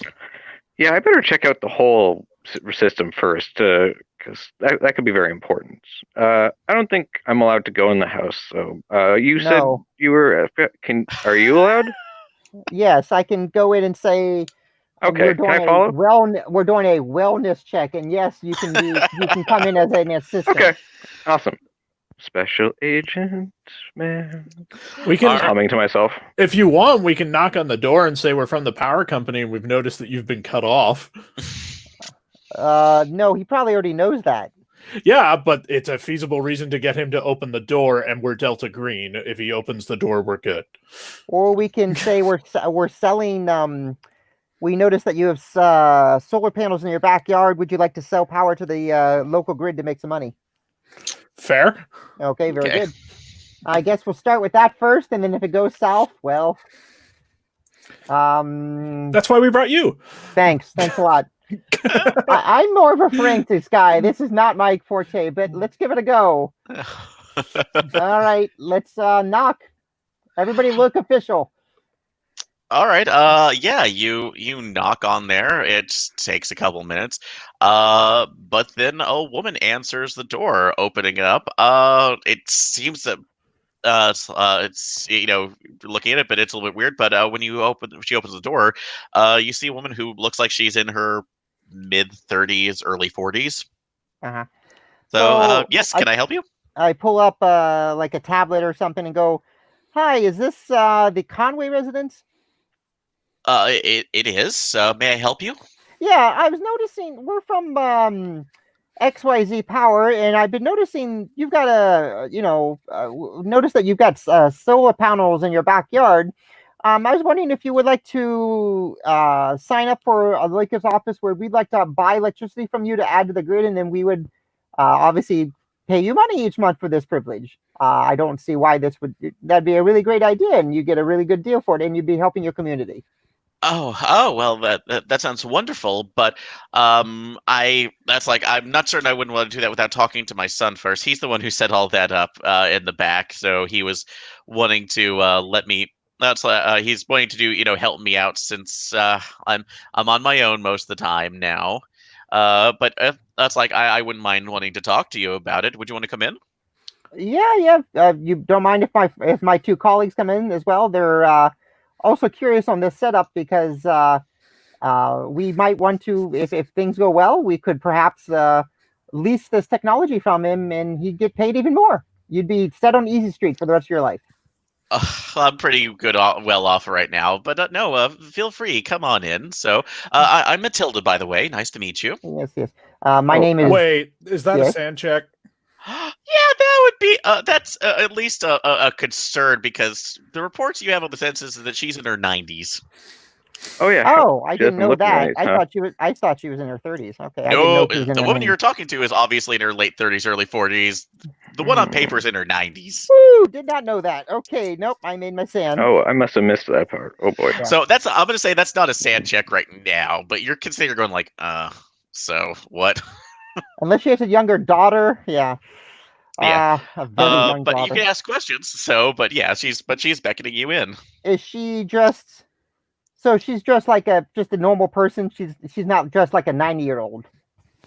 No, it's you look at her dress, and she seems like she's dressed for somebody who, well, more in the styles of the late 70s, early 80s. So, but nothing. That's what I But thought. I'm but keeping nothing. track of photos in the house. Yeah. Style. Sorry, disconnect So there. she's No worries. So I was just waiting for her you to get back. styles were like poofy shoulder pads and things like that from the 80s and 90s. So yeah, it's not even so much too. It's more like just think of like the general sweaters and the really high rise mom jeans. So Uh-huh. the belt that, but yeah, she's just kind of happily going through. She brings you into the house, and decor wise, yeah, you can actually go ahead and as you're seeing things, you step right in. It looks like a well appointed house in the early 80s to anything that would be, you know, general McMansion hell. So of So that time. giant like boob tube a CRT television and things of that nature. A projection one. Basically, think of like a rear projection, big screen TV, Oh. one of those. So, but all of it looks fairly well functioning at this point. But it walks in offering you like, oh, if you'd like to sit down on the refreshments. So, I'm about to watch MASH, so we're getting close to the series finale. Oh, okay. So yeah, this is a little bit disturbing too, but that's also when everybody looks at the windows and that on the outside those are covered by thermals. Yeah. They don't look. They're not covered here on the inside. In fact, they're the windows that are looking out into if you're out of the corner of your eye, it's a very bright white light. Uh-huh. But when your eyes adjust to it, you see what looks like an ivory city, for lack of any other term, that looks like that's like that you have combinations of towers and small town Americana mixed in. Something that you, Jerry, have seen Yeah, at event. I failed that sanity check. I did too. That's a sand. Oh boy. So I kind of stare dreamily out towards the window. I'm like, hey guys, did I ever tell you about a dream I had the other night? Yeah, then I look out the window and go, yep, that's it. all right, so we have 2 fails on that. Turtle, did you fail yours, or Is this the same sand check as finding out that Matilda's 30? yeah, this is about the same. Okay, this is then all I got combined, odd so. 4. Okay, so holy crap. All right. Because yeah, as the door is still open, so you can see the street as normal, but the windows are showing something different. So let's see. Firsting off, with Jerry. Hello. All right. That is going to be a loss of 3. Oh, that's not Okay. bad. Let's see. Our FBI agent only lost 1, so you're very lucky. So I wanted project, damn it. Oh well. my crappy rolls. All right, and you only lost 2. So All right. And this is unnatural, right? Oh, this is absolutely unnatural. Okay. So this So- is Absentmindedly, I reach over. Is the couch like in the middle of the room, or is it along the windows that we're sitting on? It is along the windows, so basically to kind of because she wants to get natural lighting in. But yeah, she comes in and is bringing you generalized drinks right now. Hey, look, that's a tab. I absentmindedly reach my hand up to the window to touch the glass because on the outside you said there's thermal insulation. Does it touch glass or thermal insulation? It touches glass. So as far as you can tell right now, Screens. They're just screens. This is Yeah. Can I- great. Can I pull out my phone to take a picture of the thing? And does my phone have service? Oh, it absolutely does not. So it is out of from here. Although you do notice that there is on your phone that when you press on the phone to basically try to make a call out or just to pull up anything else, it seems to bring up more pictures of this city. Oh, like pictures I didn't take. No pictures that you didn't take too. It's like something is projecting through it. Is that more saying?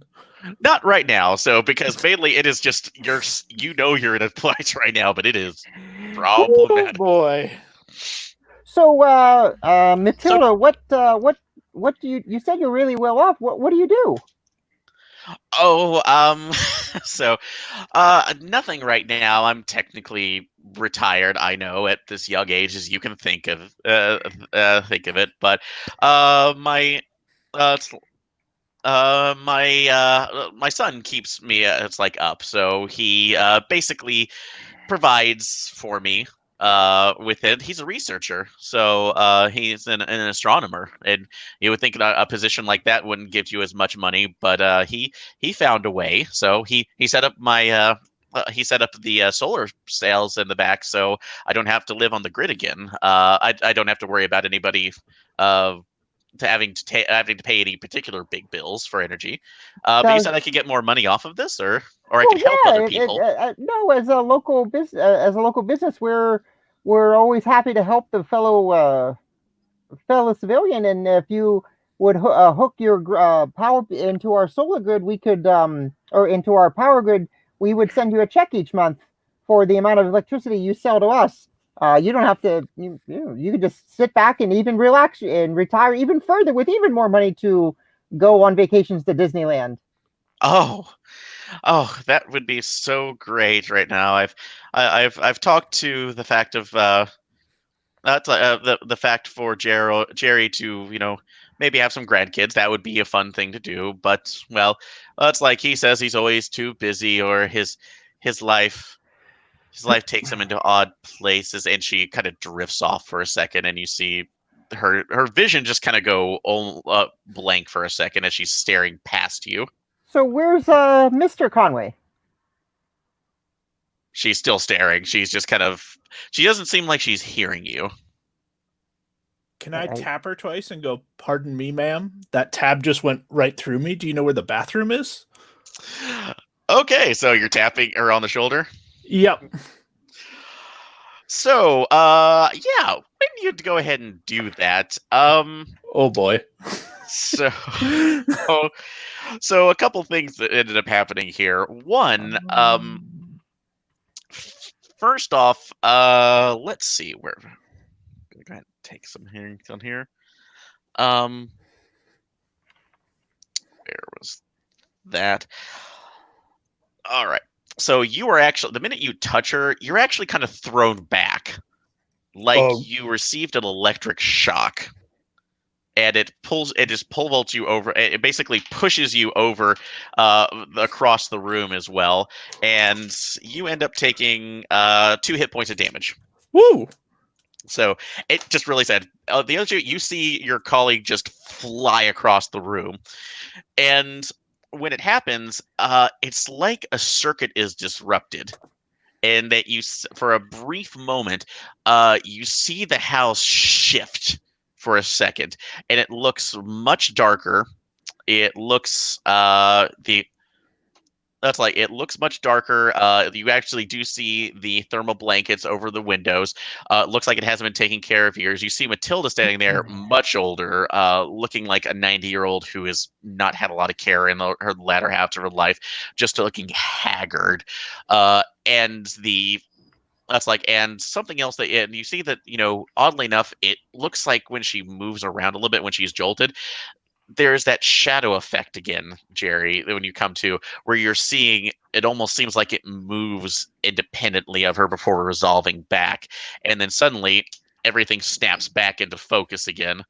And you see the well-appointed 80s, it's like 80s living room, and Matilda is her younger self. absolute sand check for everybody again.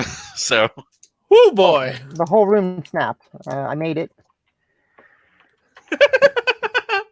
97. holy shit! I made it. So- all right. So, for those of you who made it, yeah, this ain't gonna be good. So, son of a bit. Okay, so for those who did make it, you only get one. Damn it. Oh, thanks.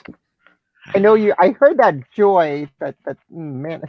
And for those of us that got electrocuted across the room. Yeah, you're a bit. Yeah, it's a bit harsher, unfortunately. So, yeah, Jerry, that's gonna be a 5, and you can take a temporary. So, You can project it. fight, flight, or freeze. I think I'm on flight at this point. I got to get out of here. Okay. So, yeah, you see Jerry bolt out of the door. He is just gone. He cannot deal with this right now. And she's saying, like, "Oh, where are you going?" So, where are you? What are you two doing? I'm politely going. It was nice talking to you, ma'am. Well, we'll come back later when you're not so busy. My colleagues seem to have gotten a phone call, and we have an emergency. There must be a power outage that we have to take care of. And I excuse myself. All right. Okay. So, if you come right now, I'll talk it about it with my son. My son, and her vision starts to kind of glaze over again as you're backing out of the house. I just silently shuffle. Yeah, you don't need to talk to your son about it. We haven't even signed any paperwork. We were just doing a preliminary question. We'll come back at a better time. All right, so she's just kind of nodding slightly, but her vision's off cue. So yeah, other than just having that particular issue, you absolutely back out. I will say that as you're doing that, though, since you two have that's like your wits about you, I will allow you to make an alertness check at a -10 to see if you can pull anything before you get it pull out. Nope. Okay. How much did you fail by? 6. No, -10. 16. 64 on 4, or 64 on 60. 64 on 60? Okay. Then yeah, I will actually allow you to get one thing. So it's not because that prevented a particular information. But as you're going out, you do see a picture on the wall running out as you're backing out of whatever the hell this is. And it does seem to be a picture of like a family at Disneyland. Which obviously the early 70s on that version for that, but you had, or late 80s, early 80s, excuse me. Time, what is it? So, but you see that, and it's obviously Matilda and a younger person, both kind of on their own. There, but the shirt on there says, Mouseketeer, and he's holding one of the personalized license plates that says Jerry. So absolutely, it's like you have a possible confirmation that this is Jerry Conway's mother. This was at least a home for him or something else for a time being. Huh. And all that battery is just saving it as a save point. Huh. Yep, it's a bit of an interesting thing too with it. So yeah, but going back right now, Jerry, how are you booking it? So. Oh, I made my sand check. You're talking to. Sorry. My apologies. So yeah. Floyd. Sorry, Floyd. Are you booking it? So are you just running back to the car, or are you just? I mean, I'd probably run back to the car, and if it's locked, I'm just going to start running down the street. Okay. I go chasing after him. I'm getting the. I pull up my phone and call the handler up, going. Situation unnatural. Individual seems to have something from the 80s trapped in his house. Probably request cleaner crew or containment crew at least. Okay, so that brings up a general standby. As one Agent Floyd is currently running down the street. Are you screaming, or are you just running down the street? Yeah, Agent Floyd is screaming and running down the street. I am in pursuit. I think he has been compromised by the situation. Request orders. Yeah. So contain Agent Floyd now. Uh, It's like stand by for another instruction. So yeah, you're told to basically have him stop screaming down the street. So this What is would that be? A dexterity to catch him? yeah, I'll give you one Alright. dex Nope. check. Nope. I didn't know. Not even close. We'll get back to you, Floyd. So we'll go there. So all right. So at that point, Jerry and that's like Jerry and Jake. What are you guys doing? I'm Well, breathing heavily. Trying to think what to do next. I still want to know what's in there, but I don't want to go in the front door. You can go into the back door, or you still have the garage technically. So, Yeah, I'm gonna poke around the garage where all those cables were going. Okay. Let me poke around. Alrighty then. You can go ahead and I would say there is a back door to it. So if you have any kind of criminology for lock breaking, you can get in there. Actually, that'd be lockpicking as a craft skill. Or if you have lockpicking as a craft skill, but one of those two would work. So No, I have the base criminology at 10 that I could figure out a jimmy like a card in it, but true. Or if you can find it, like I said, you could see if the back doors are unlocked too. If you don't want to go through that way. So, but I like the garage. Let me okay. see if I can jimmy. It's worth a try. No, that's not a door I can open.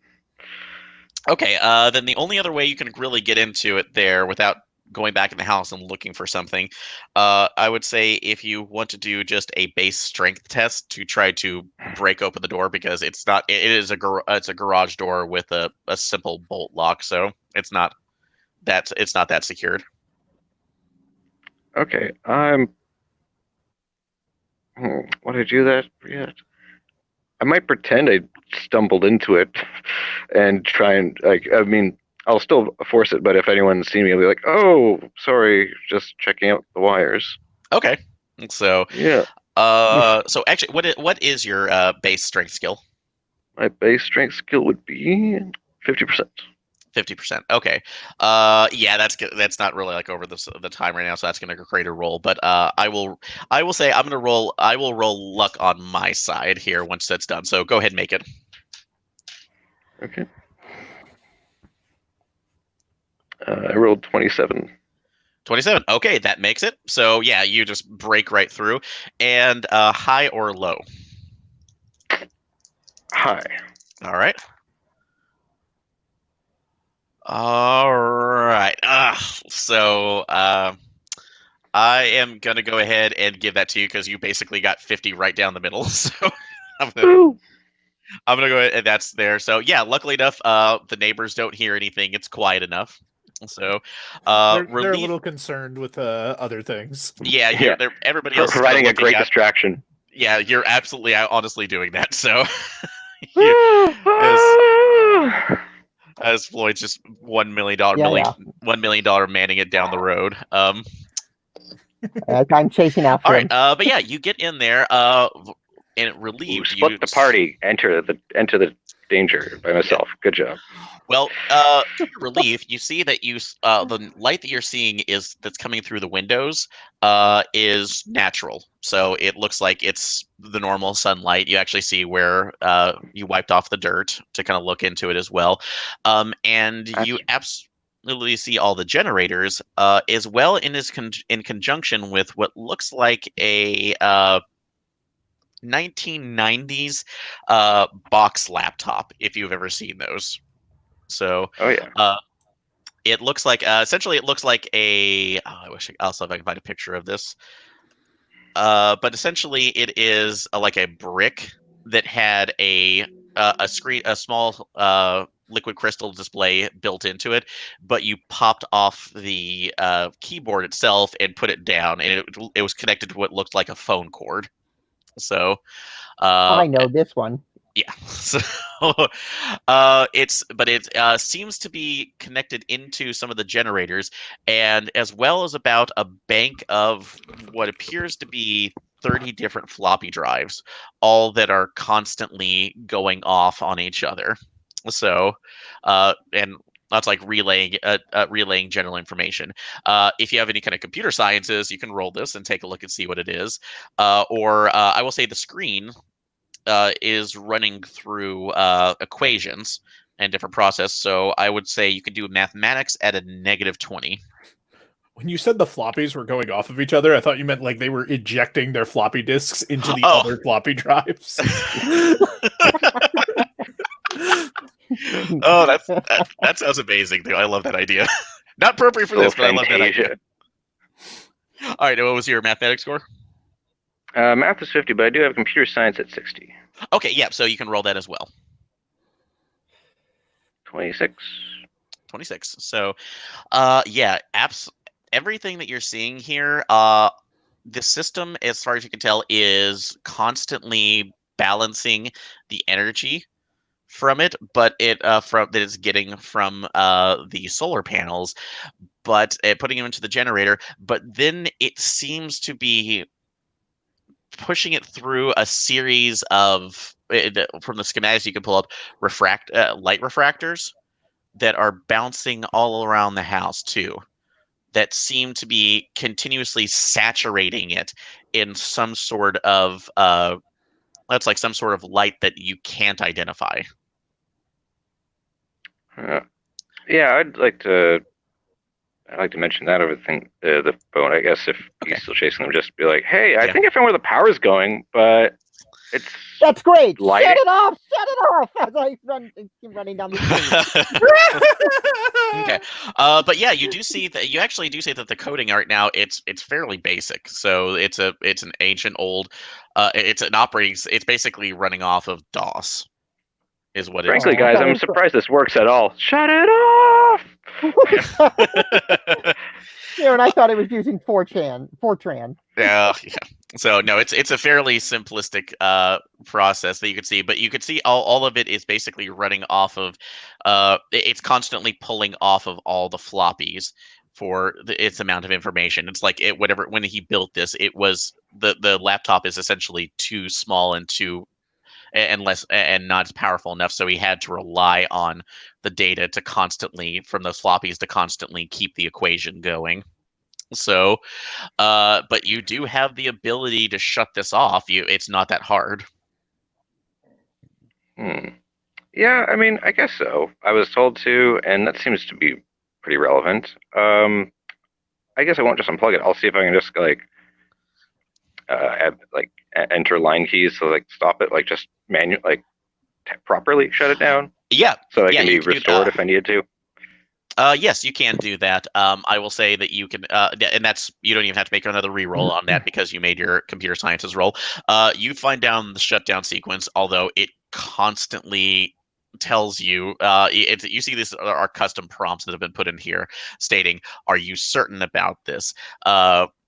It's like shutting down program will restrict reality. It's like contained reality. Are you certain you want to do this to her?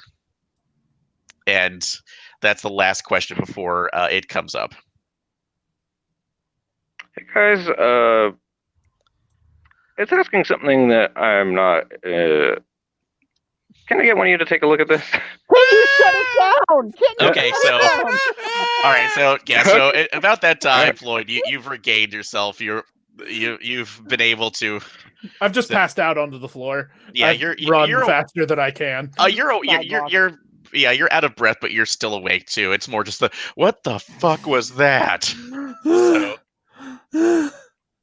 is the big question here. So yeah, you've in that case, yeah, you're out of that too. You catch up to him, and this is when you get the call. It's asking me if I want to turn it off. I have Y selected, but I just want you guys to be around when I hit enter. Just burn it to the ground. Turn it off right now. We'll come back to you later. You know where the car is. Burn it. Okay, guys. Blick. All right. So yeah, you hear everything hum down. You actually realize something that you didn't see before because you were concentrating so much on it. That bright light, that overpowering moonlight, essentially was showing around the edges of the garage door leading back into the house. So, but that fades. And the minute it does, you just hear this wailing that's this horrible, horrible wailing as it's like coming through as everything just kind of goes dead. And this time it's not me. no, Nope. it is. Nope. It just sounds like a general cry of just a cry of misery. So you can check that out, or Guys, I don't think I did it right. I'm gonna meet you by the car. Fine. I swiftly walk away. So I wasn't supposed to be here anyway, and I just remembered that. So you're not going back in the house? No, I'm not supposed to be there. Okay, so I'm not supposed to be here. All right. Yeah. So you come through there. Yeah, you're walking back out. You two are coming back. Floyd just kind of breathing in and like, oh God, what's happening? So, with this, and about that time when you get back to the car, you see the front door open, and it absolutely is Matilda, but she is absolutely 90. She is moving pretty well for her age, but she's just confused, and you can see the house inside is just a mess. It is a hoarder's nightmare. Nobody has been there taking care of things on a regular basis. She just seems confused, and she's calling out Jerry's name. Okay, I get the handler on the phone. Let's go. No. We need the containment needs to get here. I call up the handler going, we've turned off power to whatever device it was. Situation has normalized. Do need containment and debriefing for Mrs. Conway. Looks like she's suffering from dementia. So yeah, they look around and say, so device has been deactivated and no initial of nothing that you can see is affecting the situation. I turn over to Agent. Who's the guy who turned it off? That was Wargo. I say, do you feel okay? Wait, I didn't turn it off. I ran down the street. No, Yeah. The one who turned it off. Yeah. That was Jerry. Oh, yeah, Jerry. I feel no, I don't feel great about what I did. Just All right, did, I I go back feel to the all right. I go to the phone. He's fine. We're good. Yeah. So that was at least the little bit of it that kind of went there. So, but yeah, she's your handler says, nope. We have route. It's like we have secured ambulance en route to take care of the contact. Please remain with them until that moment, until they are secured. No problem. Will do. But yeah, she's almost collapsed onto the lawn. So I was like, are you gonna help her, or are you just gonna? No, I still go up there and fake that I'm assisting her. Okay. Come on, ma'am. We'll get you off the lawn. Jerry will be home soon. You'll be fine, etc., etc. I pull out my lighter and I light up a blunt. Just the only way I can calm the fuck down. That's fine. So we're legal state, but yeah, you say that to her. It's just like, no, nothing's ever gonna be good. He was so upset that we couldn't accept him, and that it's like, and then when it's like, and then when Stephen left, that was it. So he just couldn't accept it. He couldn't accept it. Accept who? What? Your son? What's wrong with is your son here still? So he came back, said he was going to make everything right. When did Why you see did him he last? make me see that? When was he here last? So she's very dehydrated and very, you could tell right now she is just not in a sane of mind. So does anybody else have psychotherapy? Nope. Can't Nope. say I do. Okay. Well, we have it at base, but that's Not about higher it. than base. Yeah. Okay. So I got a busy. 12 out of 10. Damn it. Oh well. Moving on. a 12. You got a 12 out of 10. Yeah, that's okay. Make a luck roll. All right, high it is. I'll make a luck. I'll make a luck roll, higher or low. High. I'll just keep going high. All right, high. Okay. High. Yeah. You were Bring me lucky. higher. Good job. Oh, okay. So, yep, that's fine. So it's enough. You don't really know the same thing. You're kind of rowing back to training, but like this is not as good. I'm doing like hostage negotiation training. You give her a glass of water while you're waiting for the ambulance. Something like that.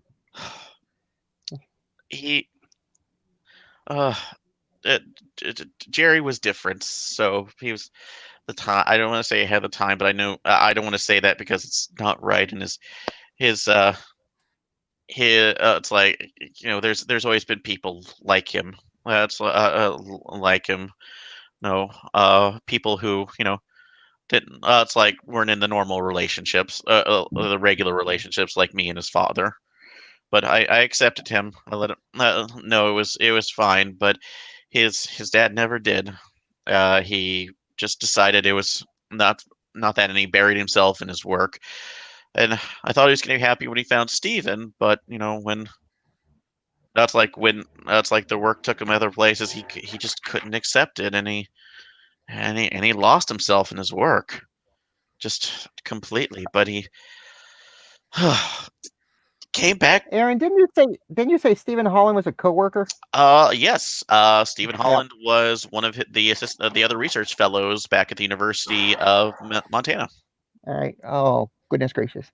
But he came to me and he said that he found a way to, you know, make it better, a way where he and Stephen could be in the same place again. So, and he said he'd show me. He'd show me where, you know, I could be happy again. I'm sure your son had good thoughts, but he had good thoughts and good intentions, but the way he ran around it was, let's say, troublesome. That's okay. We'll fix this all. He'll be okay. We'll take care of him. He won't have any. You won't have anything to worry about. The ambulance is on its way. Okay. So.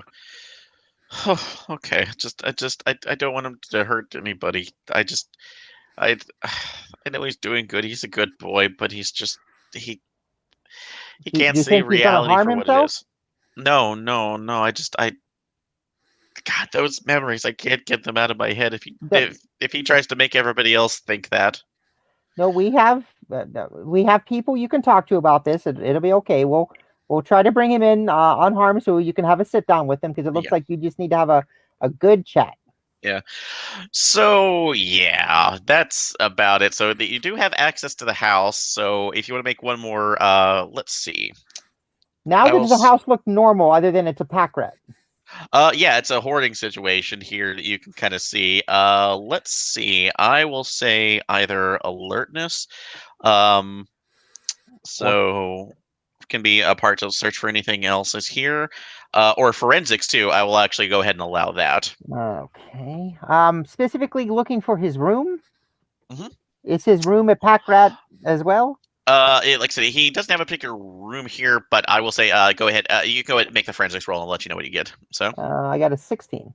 16. All right. Anybody else making rolls? I am busy in the car.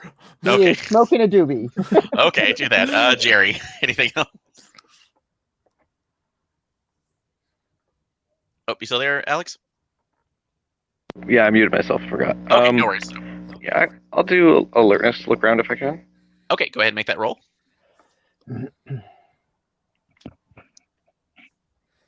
4. I see all. Holy God. Okay, yeah. So with the combined rolls that you're making here, you go in and kind of parse through while the paramedics are still getting there. You can make excuses with your federal credentials to make sure that nobody else is bothering you. But a couple things that you do find from Jerry's portion in the house too. So one, you find all of his credentials and find out that he was recently researching lunar phenomenon, particular to, again, what he assumed right now were lost transmissions, essentially things, radio telescope signals that were being bounced off the moon that came off completely different than what they should be, to altered in a way that's, it shouldn't be concurrent with how sound physics work, how the physics of sound work. So, or radio signals. So it's just bizarre on that. But as he kept going further, you could see that he was finding research writings on other people that's like who were looking into this and seeing if he could refine that information. And yes, there are papers from the Miskatonic research library. So Drink. for the online online database that he was going into, but found something.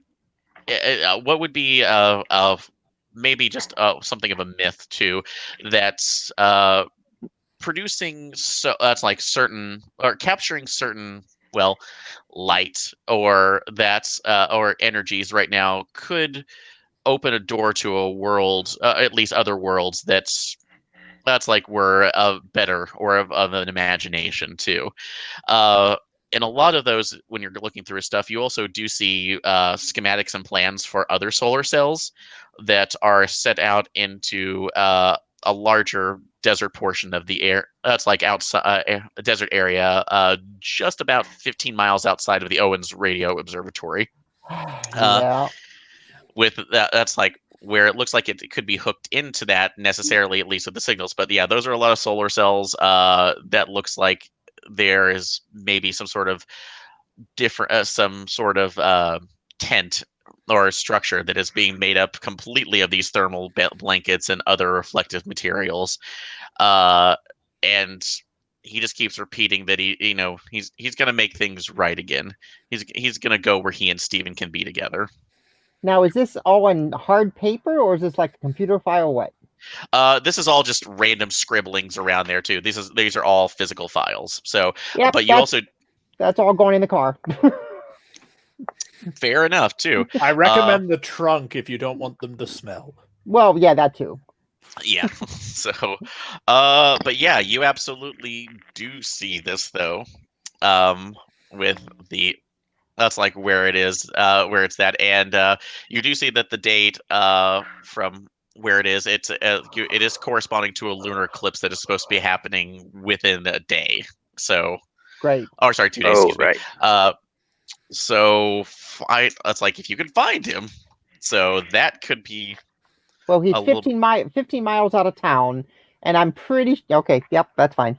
I call up the handler, going, possible vector 15 miles out of town in the desert next to an Indian reservation in the area. Can we get eyes on that? Like use a drone or something? So for that, I'm going to say if you're wanting a drone right now, because that's a pretty heavy request right now, depending on that, that's going to be a bureaucracy check. Sure. I'm on the phone with, what's mine? That's oh, wow. 13 out of 40. Nice. Hello, easy button on that. So, okay, yeah. Obviously, they will be pulling something of they can't really get a drone on there, but they do have satellites that are going over that on a regular basis. So, and Steve and Jerry was nice enough to put coordinates on there. And you're welcome. So yeah, you do see as it's floating over it. You get one picture on there, and yeah, there is absolutely something out there too. It looks like a giant geodome tent, probably about 30 feet in diameter. Yep. So, with solar cells that are all around him, and what looks like that's like some sort of computer setup with many, many, many floppy drives, like what you saw in there. It is, the general Flopatron, but it's like, even though, and you're seeing all of those other glyphs that you saw before just sitting out there over these or those shades that are sitting over each of these solar cells. So, but it looks much bigger though, and it is already glowing. So once you see that, they said you were to intercept and stop this immediately. Can't we just nuke it from orbit just to be sure? No. Damn. No. You were able to successfully shut down this prototype that you found within Matilda Conway's house. So we have no idea what a reactive will be on any kind of weapon. So if you find him, you were to take the shot. He is obviously a danger, and you were to shut down and confiscate the equipment. Is that understood? Yep, will do. Can we get access to some long guns? So I will say that for this right now, do you have training for sniper rifles? Nope, but I was looking just for like an AK or something like that. Just like a green box in the area. Yeah, easily enough to. Yeah, there's a local green box that you can get some equipment from. So, all right. But they are telling you you have very little time at this point. We do not know what will happen now. So, go. That's fine. We'll floor to the green box, pick up some guns. Agent Floyd, Agent Wargo, how are you with weapons? Yeah, this is part of your evaluation. Unless we're talking Molotovs or churros. Anybody else want churros? Okay, you get a shotgun. I've played video games. You get a shotgun. So about those churros. Sure. We'll stop by a Taco Bell. We'll get them to go. Oh, good grief! I was with this for a lot of the physics stuff, and then the mention of firearms just kind of took me off guard because I thought this was just peer review.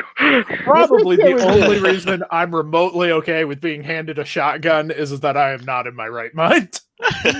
We're going outside to the desert to shoot snipe. You ever do a snipe hunt? It's rather fun.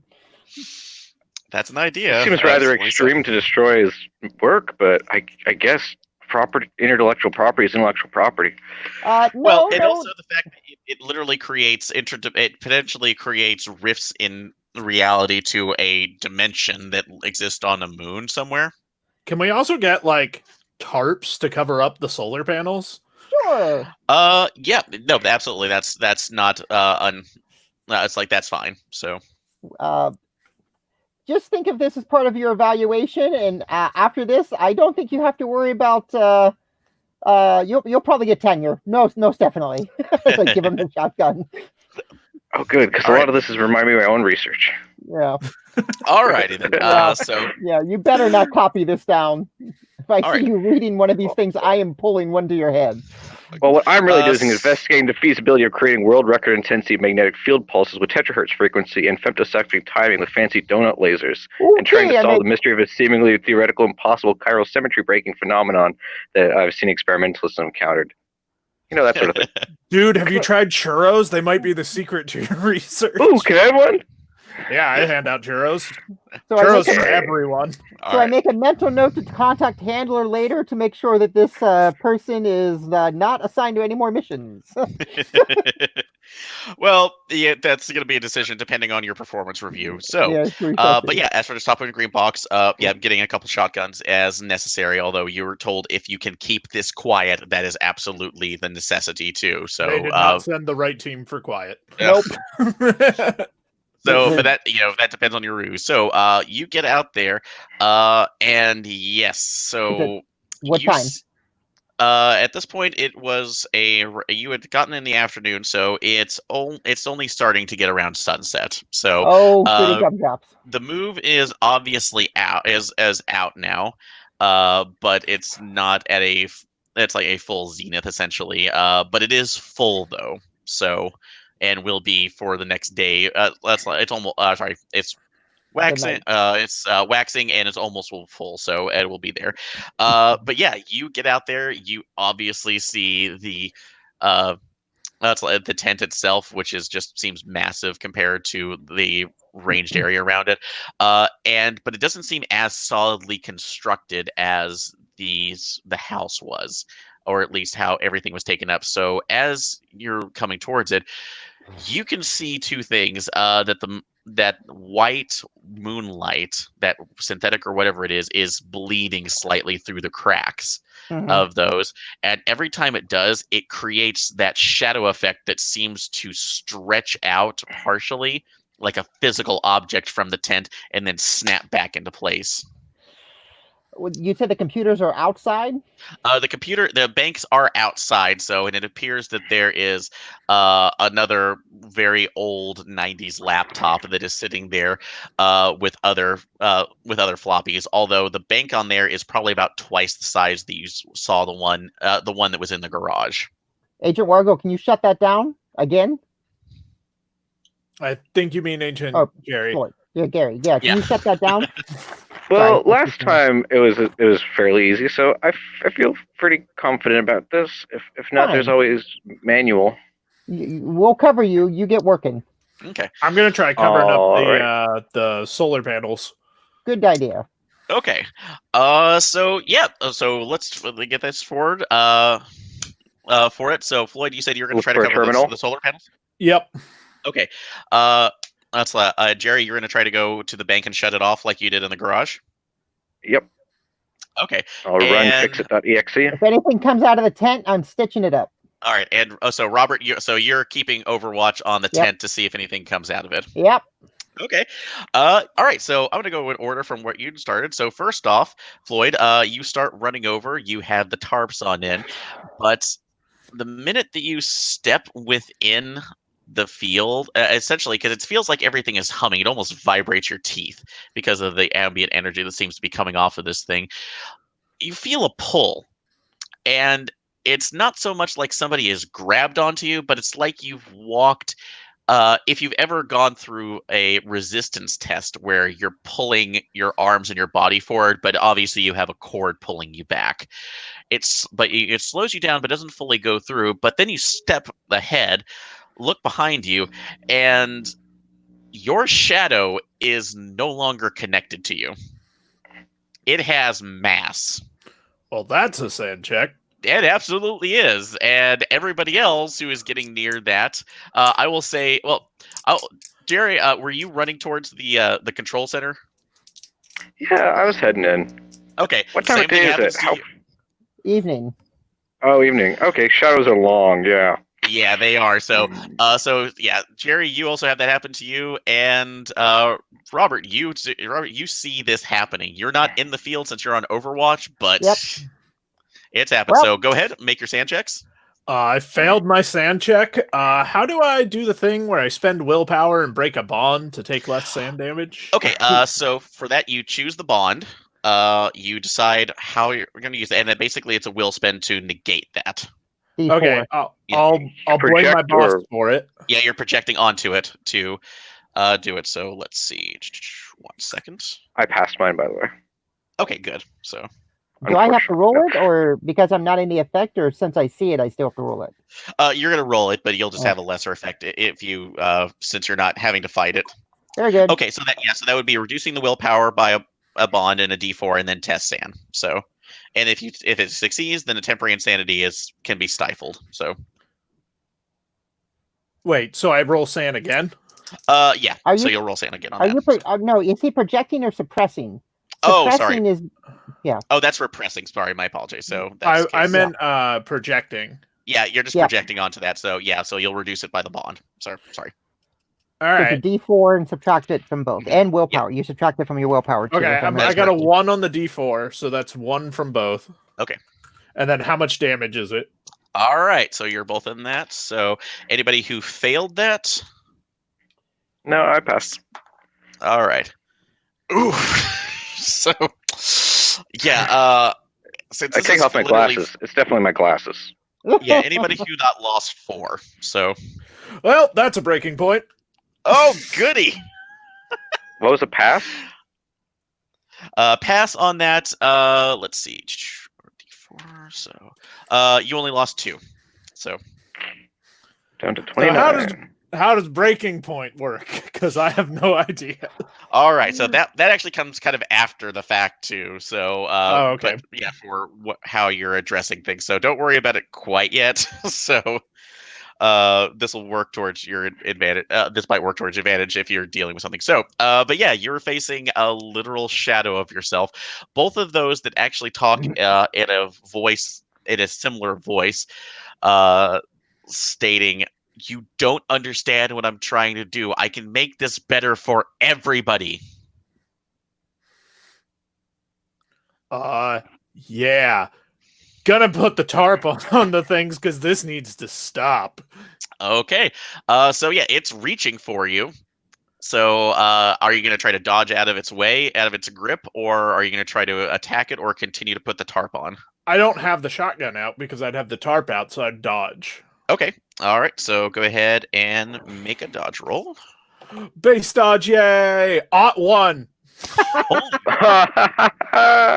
Success.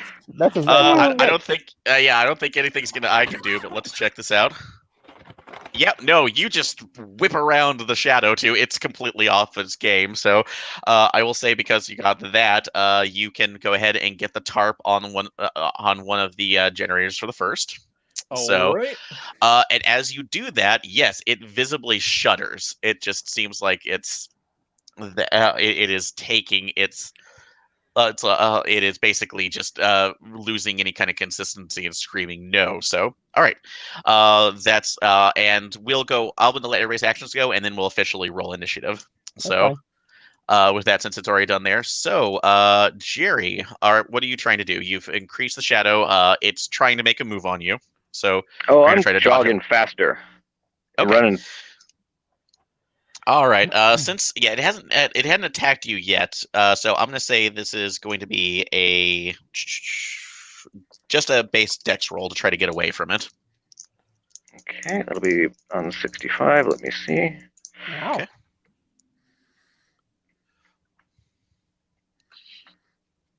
Jack me nimble with the 25. Okay, which would have been good. Yeah, you're pretty fast there. But unfortunately, it rolled a 66. So it critically succeeded. So the churros, they slowed you down. Yeah, and you're seeing this beforehand, so it nimbly steps out of its way, and it seems to just slide and almost not even kind of moving, and puts a hand in front of you, which is another it feels like a horrible electric shock to your system that feels like it wants to stop your heart. So, it does push you back to the ground, and damage-wise, oof. So, that's going to do 3. Okay, I'm down to 7. All right. And, and it just feels... Danger, high voltage. Mm-hmm. Yeah, it just feels like this is... It hurts so badly to your core. But yeah, that's taken out. All right, and last one. Going back over to our Roberts. So you said you were using the shotgun, right? Oh yeah, I have a assault rifle. Oh, you have an assault rifle. Okay. Yeah, I gave these two guys a shotguns because they don't know the difference between the one end to the other.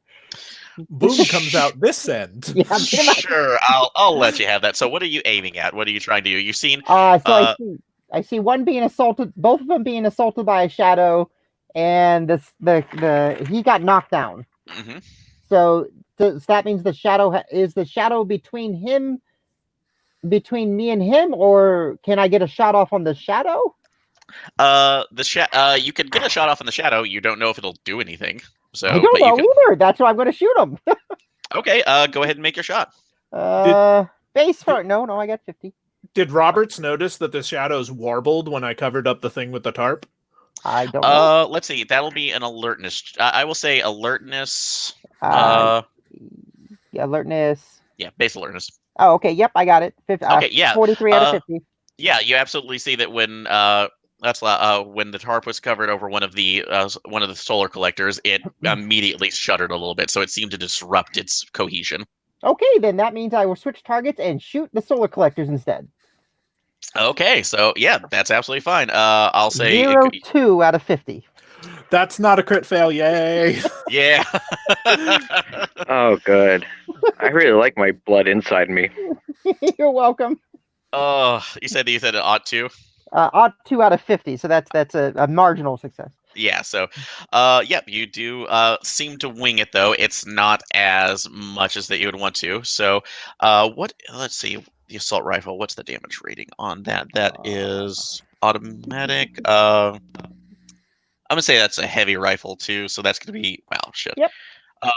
Yeah, I'm not going to make you roll damage on that one, too, because these are just these are stands right now. So, yeah, it didn't destroy it, but you did clip the you did end up clipping the edge of one of the shades, essentially, which knocked it over and came off, and it's causing the shadows to warble a little bit further. So as they're moving, you can see that they're leaving obvious after images now. So that being said, shouldn't do that. yeah. But now that we're going to say this, Yeah, the rifle just does a D12. all right. That being said, we're going to go ahead and go into initiative now. So, all right. Sweet. And what is everybody's dex? Mine is 65. 11. That's Jerry. 65. Okay. Oh. wait, No, so just you your want dex the score, I times think, is 5, the, or do you want the dex base? Dex base. So, 13. And sorry. oh, it's okay. So, all right. 13. 14. 14. Lucky number 13. All right. 11. All righty. Well, that's usually a crit. That usually would be on there too. So depending on the situation. All right, we'll kind of go for that. All right. So Turtle, you're up first. So go ahead. What's your action? What will be faster, tarping another one, or tarping another solar panel, or shotgunning a solar panel? They are spaced about 15 to 20 feet from each other. So if you're wanting to tarp another one, you're going to have to go ahead and make a run for it. You would have to basically do 2 actions. So I would give you the tarping of it as a free action, but you'd have to make a dex run to do that. If it didn't, then you'd have to do it along the next turn. Would it be dex or would it be athletics?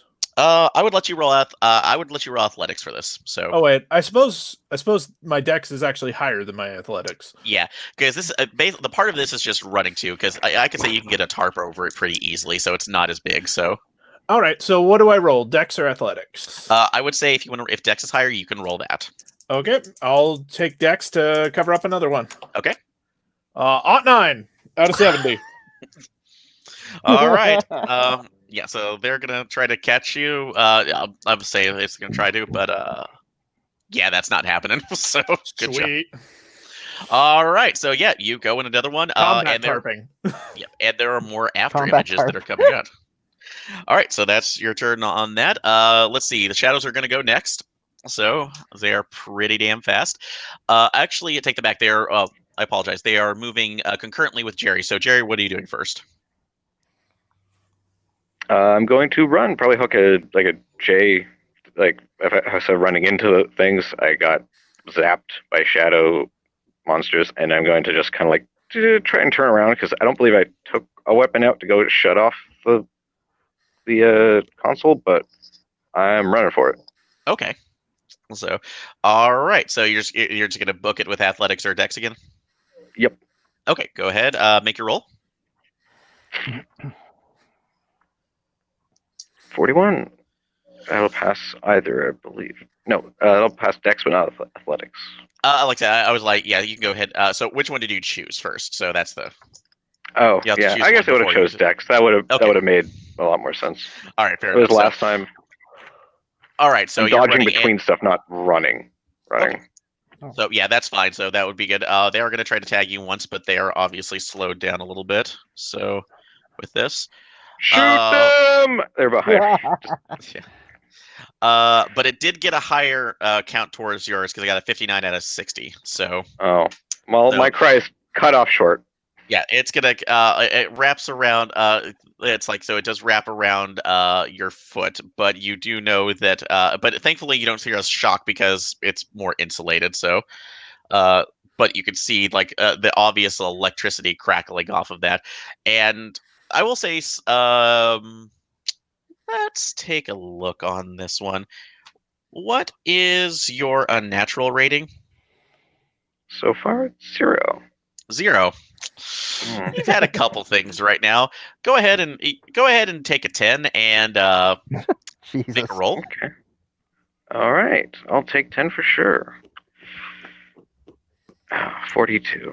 42. Okay, so you get flashes of once it touches you, where it's not just shocking you. You get flashes of that other reality too. Basically, where the moonlit city as it was. What is your happiest memory that you of it that's basically unfulfilled? Something that that's just that will not happen in this life. Oh, I was really hoping to go fishing with my grandfather one last time, but I couldn't make it back before. So before he passed, did, so you get I've an always wanted image to go right on that now. trip. You get an image of yourself on just a lake within a moon within a crater of the moon. Basically, just think of it as the literal Sea of Serenity.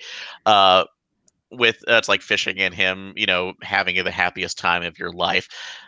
You feel that this is a memory that you can actually have if you stop resisting and enter into that tent.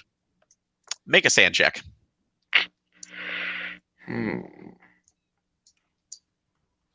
42 again. That's not a pass though. Okay, so are you going to try to willpower this to reduce any of the sand check or to resist it? No. Okay. So just as a warning, this is a big one. Maybe I can put off like a D4 with I'll just try and repress so I can maybe keep it together. Okay, because that's going to be 6 sand if you don't. Yeah. I'll just I'll repress it, project it onto and reduce the bond by. Yeah. I guess so. Sorry, how's that work? Yeah, I need to get this done. Okay. It hurts, but I'm a professional. Alrighty. So you are you able? How much are you able to reduce it by? So what's your roll? Let's see.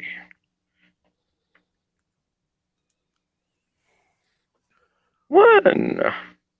Okay, so yeah, that's still going to be a temporary. So in this case, so the idea that you can never have this, that this is the memory that you want, but you can never have, at least in this reality, is just almost too much. So fight, flight, or freeze.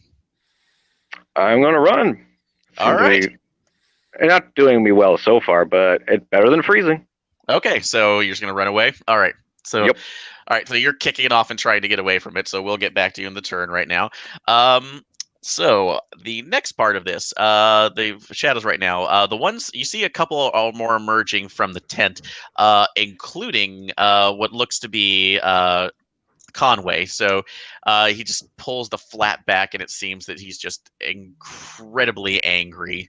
He opens his flap, you can actually see what looks like the desert, but with these tall spires behind him through the flap, is another dimension, and just screams, "You don't realize what we could have." That's like reality can actually make us happy instead of having to conform to it. And you see the shadows go outward to where they start. They look like they're trying to protect the different the different solar collectors. So the solar cells out there. So it's going to make it a little more difficult to try to get the shots through if you're taking those out. So so he's going in full defense, at least at the moment. All right. So last one, Robert. So what are you doing? You said he opened up the curtain or the flap to the tent, and he's standing visible, backlit against everything? Yes. I shoot him. Good old Delta Green. Damn Skippy. I missed with an 85, unfortunately. All right, so yeah, that zips off to the front. So he's trying to do away from this. So, but yeah, that's going to be your turn on that. So, but yeah, he seems to be ramping up now. This turn, again, there's no eclipse that you can see, but he's panicking, and he ends up running over to the console and starts typing into the laptop. So, and one of the sounds that you can hear over the sounds of the shadows in this is all the floppy drives just starting to buzz in an odd, discordant harmony. Oh God, he's got his own floppytron. It is the floppatron. It is. So it is not, but it is not the one that plays Ghostbusters. It's not. Oh. So we're back up to the top of the round. Turtle, what are you doing? How much creepier would it be if it played Ghostbusters as it like purged reality? Anyway. Or Fortuna from Carmen. How many more solar panels are there? Right now you've covered up 2. There are approximately 10. So holy crap. But you do have other technical targets too, and at least about 4 of those are protected by shadows as they're going through. So, if you hit them with a bullet, more than likely the shadow might be affected. You don't know, but you don't know if it's going to do something to the solar panels themselves. I'm probably just going to start shotgunning solar panels Okay. as fast as I can. They need to die faster. Okay, so you can go ahead and make your roll then. Do I get like I remember there being like a point blank bonus or something? There is a point blank bonus to that, so if you want to take those out. You're Okay, plus so 10. plus 10. Okay, cool. I have a 30%. You do more damage though at close range with shotguns, but that's about it. Yeah. Okay. 33 crit fail. No. Wait, your base firearm is 20. Oh yeah, never mind. Yeah, it's still I'm still going up with that. That's 33 out of 30. It's still a critical failure, so so that's at least the odds. All right. So do you want to go high or low? Let's go high. The gun just jams. It does not explode. Good job. So, Woo! so that made it at least bad. So, yeah. So you're gonna have to, if you want to use that shotgun again, you have to take a round to. I'm certainly not using that shotgun again. Yeah, you have to take a round to do it. And you're kind of open for another attack at the moment since you do have a shadow behind you. All right. Down to the roll. Jerry. So go ahead. So I will say it just caused you to run right now. So you can go ahead and. Let's see. Where was that? I haven't used willpower often recently, so let that. So I will say, if you want to go ahead and spend 1 willpower, you can be back in action this turn. Yeah. Okay. So, This another one. So because you know that, Grandpa, and I'll at least give you an action. So what are you doing? I guess I might try to make it back. Wait, can I see if the console's nearby? If I can shut it down, or like, is it quicker for me to get back to the car for a weapon? Right now you were running in. You were kind of running on the opposite direction, so it's an equal between both essentially. So, but you see that Jerry is at the console now, and he's trying to do something. Okay, I guess I'll try to head back to the vehicle. Okay. Or just yeah. I will say you can go there uncontested if you want to grab a shotgun if you need to. Although that does whatever he's doing, that's giving him time to do it. So that will be your choice. Not if I shoot him. Okay, yeah. So do you want to go back to the car and get a shotgun? Yeah, I've been attacked by a monster, so I'm gonna feel a little more secure with that. Hopefully. Fair enough. So all right, I will say this is another. This is either athletics or a dexterity check to see if you can get there in time. Come on, dexterity, baby! Don't fail me by 2. I failed by 2. All right. So unfortunately, you won't be able to. Oh wait, no, sorry, you passed by 3. I got a 65, not a 60. Okay, no worries then. Cool. Whew. All right, cool. So you'll be able to act next turn on the like with the gun too. Although you might be at a disadvantage because you're a little bit further away unless you run back in. So, all right. Okay. Let's see other shadows too. Actually, Jerry in this case. So he is going to make a specific roll. He's under pressure because he's trying to get his calculations right. So let's see how he does on the mathematics roll. All right.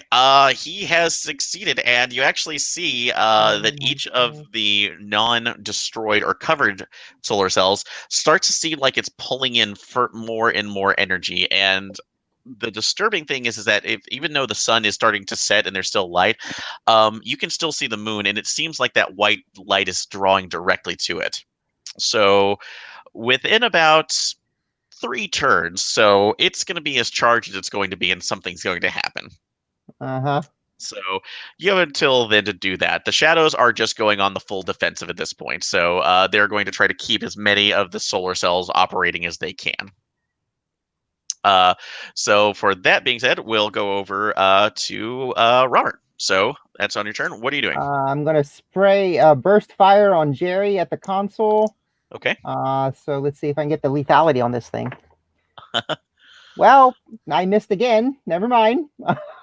How much did you miss by? 95 out of 70. So, or out of 50. Sorry, 95 out of 50. I whipped.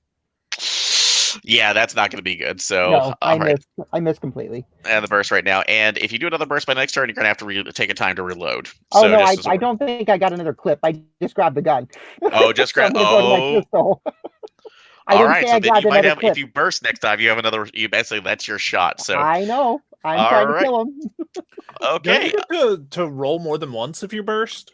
No. I think that was for damage though. So Oh, okay. You roll Yeah. to see if you hit, and then you roll lethality, and if you roll a 10%, you just kill him. yeah. So that's Okay. that's the lethality on that. True. Yep. Thank you. So I have my thing there. Yep. So that's not there. All right. Jerry. I have a weapon now. How far is the other Jerry in the light? That's true. He is outside Evil of Jerry. Evil Jerry. You've ran up back to the car right now, so it is about roughly 20 yards from where you're at. Oh well, shotguns aren't that. That seems like a reasonable distance. So it's not great, but it wouldn't be, but you wouldn't have any penalty at the moment too. But there's no kind of bonuses for point blank. So if you want to have a better shot, then you could use Dex this turn to get in range, and Right. then next Do you turn have to the try car keys? That is true. If you want to drive, if you have Oh, drive yeah. as a skill. You have a car. Oh. You can just drive the car into the solar panels. Or just drive it into the computer or into Jerry. That's Yeah. My drive is the exact same as my firearms. Well, the drive Uh, seems like it'll 20. take care of it in one shot. Yeah, I feel like it's harder to dodge a car. So Can Sound you dodge logic. a wrench? You can Yeah, dodge a car. I'm gonna look at the shotgun and be like, "What am I doing? I have no idea how to work this." I'm gonna get in the car. Okay, so that's I'll say it for there. What's your drive skill at? 20. 20. Okay. Yeah, that's and this is driving in a off scenario. So he's not going anywhere, but there are obviously dimensional energies and shadows, dimensional shadows going around. So, go ahead and make your roll. So we'll see. Oh, okay. Dice God, smile upon me. EasyRollDice.com. No, 68 is above 20. Last I checked. Absolutely. So, unfortunately, you're not used to driving a manual shift. So, for some reason. So, yeah. So you're trying to get out of gear, but you will have an option to kind of get out the next time. So, all right. So Jerry, he is continuing on the clock right now. So That's like this is essentially the second round that he's going Yep. to. So afterwards, you'll have one more Yep. before something happens. As I'm standing there, as the car whips past me and goes to the left. So it's just off of it. Your other left. Alrighty then. Spinning a donut. All right, and Robert, what are you doing? Clutch. Oh God. All right, It's a Robert, what are you doing? handbrake. Wait a minute. Did we get to the top of the round? Yeah, there was you already taken your. Oh wait, you already took your shot, didn't you? I don't. Did No, I? he I thought that was jammed. last round. That was Oh, last I'm round. sorry. Yes, I'm I- jammed. There. So all right, never. I apologize. I took that. I thought they got to the top of the round. So Turtle, yeah, go ahead. I'm Shoot, so sorry. damn at it, the shoot! At the point where my gun is jammed, I'm just gonna rush Jerry. Not our Jerry, the Jerry that rushing. Why would be you do good. that? Absolutely. So, Oh, I don't. This would have been I'm happening joking. before you drove the car, and at this point, what does it That's matter true. if you hit me? It needs to stop. Yep. One of us must be Okay. stopped. oh my God. Yeah. Okay. So you're just trying to bum rush him in order to. Yeah, I'm literally just running at him with no intention of stopping. Okay. So yeah, the shadows do see that, and they're going to try to at least prevent you, block the way. So this is going to be. I thought they were defending the solar panels. That was why I. They are, but when they do see you running the Jerry 2, they will try to intercept, basically Gotcha. from their side. So you will have to make an athletics check to get around it. So in order to get to Jerry the next turn to make a physical attack. So that's going to be athletics or dexterity. Dex 44 crit success. Amazing. Yep, I'm not bothering to roll them because they're like I said, they're Yeah, it didn't happen. So, yeah, you managed to slide underneath that, and because as of right now, you have no damage from it, and you actually get right past it. So, go ahead and make your attack roll. You critically success that. So, Would this be unarmed combat? I would Yeah. say that this would be more of a melee strike. But That's unarmed combat. that he would be doesn't an have a unarmed weapon. combat. So yeah, so go ahead. But since you have that, go ahead. Give a +10 to that. Sure. One of the shadows goes safe. 17 out of 50. Yep. So you absolutely crack him on the back of the head with that. So let's see, damage roll. I'm gonna say that the carbine, it's there. I am going to go ahead and give you I'm gonna say that's going to be related to a nightstick +2. So go ahead and roll 1d6 +2. All right. 4. Yeah, Jerry is not a young man, so he is in his 60s. So beating up an old man. he kind of goes down in a heap. So which you've done that. So but the shadows are moving in on you now. So that is so. We'll reverse back to the rolls Kill there. the generators. Kill So- the generators. Working on it. So Jerry, I'm gonna give you one roll to do this before you get. I'll say you didn't hit it, but you're right next to the laptop. So this would be a computer sciences roll to stop what Jerry's process. 71 on computer science is 60. 71 out of 60. I thought he was in the car. Oh yeah, I was still in the car. I was giving you allowed to jump out, basically, that you're Okay, sure. that. So Oh, okay. okay. Yeah, not going to fight it. Yes, this is too complex for you. So It seems to run on some sort of electricity. all right. Shoot it. All right, well, you're going to have to do that because the shadows are going to try to make an attack on... That's like the three of you now, so... That's like because they see that they're at the control center, so they're just going to basically do one collective. Let's see. And that is a 35, so they will hit unless you can dodge. Is that for everyone, or? No. Let's see. I'm gonna say Jerry already made your move, Turtle. So yeah, at this point, Floyd, you're the. Oh, I don't sorry. dodge. Yeah, Even Rob, if yeah, I Robert, yeah, can. you're gonna make yours. So go ahead. I'll say you're the one who can make that dodge because the others have acted so far. So Floyd or Robert? Robert, sorry. Gotcha. Well, I'm outside of the effect.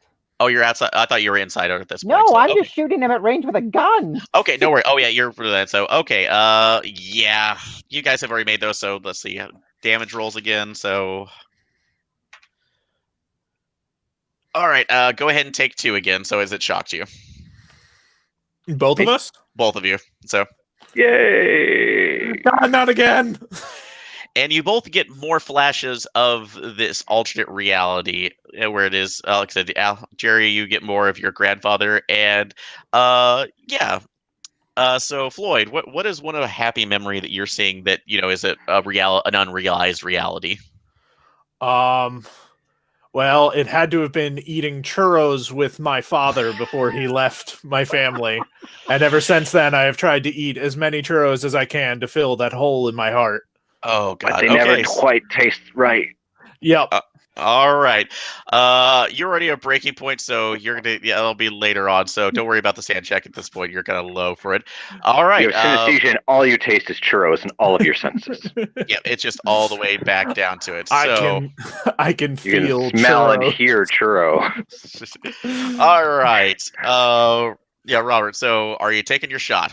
Well, all right. Well, now those guys are both in front of the computer console, so I can't shoot the computers. If I shoot a generator, does that stop it all and cause a chain reaction feedback, or do I have to shoot all of the generators? Most of those, you only see one Or motors. generator, so that's leading back to it. It's fairly massive though, but all the other cells are leading back into it. You don't know exactly what's going to happen if you hit that. Well, I can't shoot the computers because 2 of my colleagues are standing in front of them. No one said you can't. I suggest not, but hey, free country. Yeah. Oh, what happened to your other paper and your cell? I don't know. They just disappeared in a flash of light. It's Delta Green. There's no right answer. Pick one and shoot it. All right, generator it is. I'm just gonna unload the rest of my clip into the generator. Since it's a stationary target, I don't know if I get a bonus to hit, but let's try. You will. Yeah, that's not going anywhere. You're taking your time to aim since you unclogged and you unjammed your gun, so that's going to be at a +20. Oh, I wasn't jammed, but yes, I got a 18 out of a 70. Then, if you're giving me a jam. Okay, so 18 out of 70. Let's see. I just unloaded the rest of the bullets into it. Oh, you're just doing a full burst on there. Oh yeah.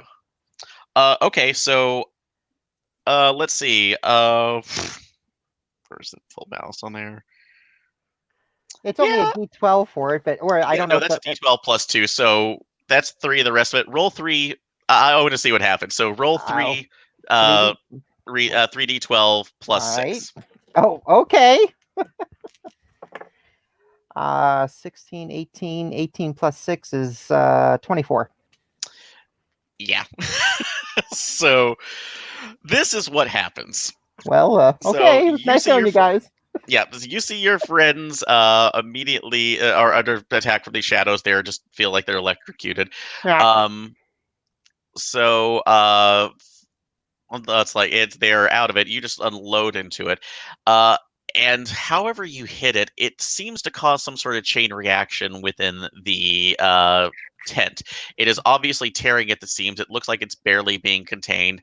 And then you're hit with the white light. Everything just goes completely white screen. And you hear it's like you end up hearing what sounds like an air raid siren that is just overwhelming at your senses.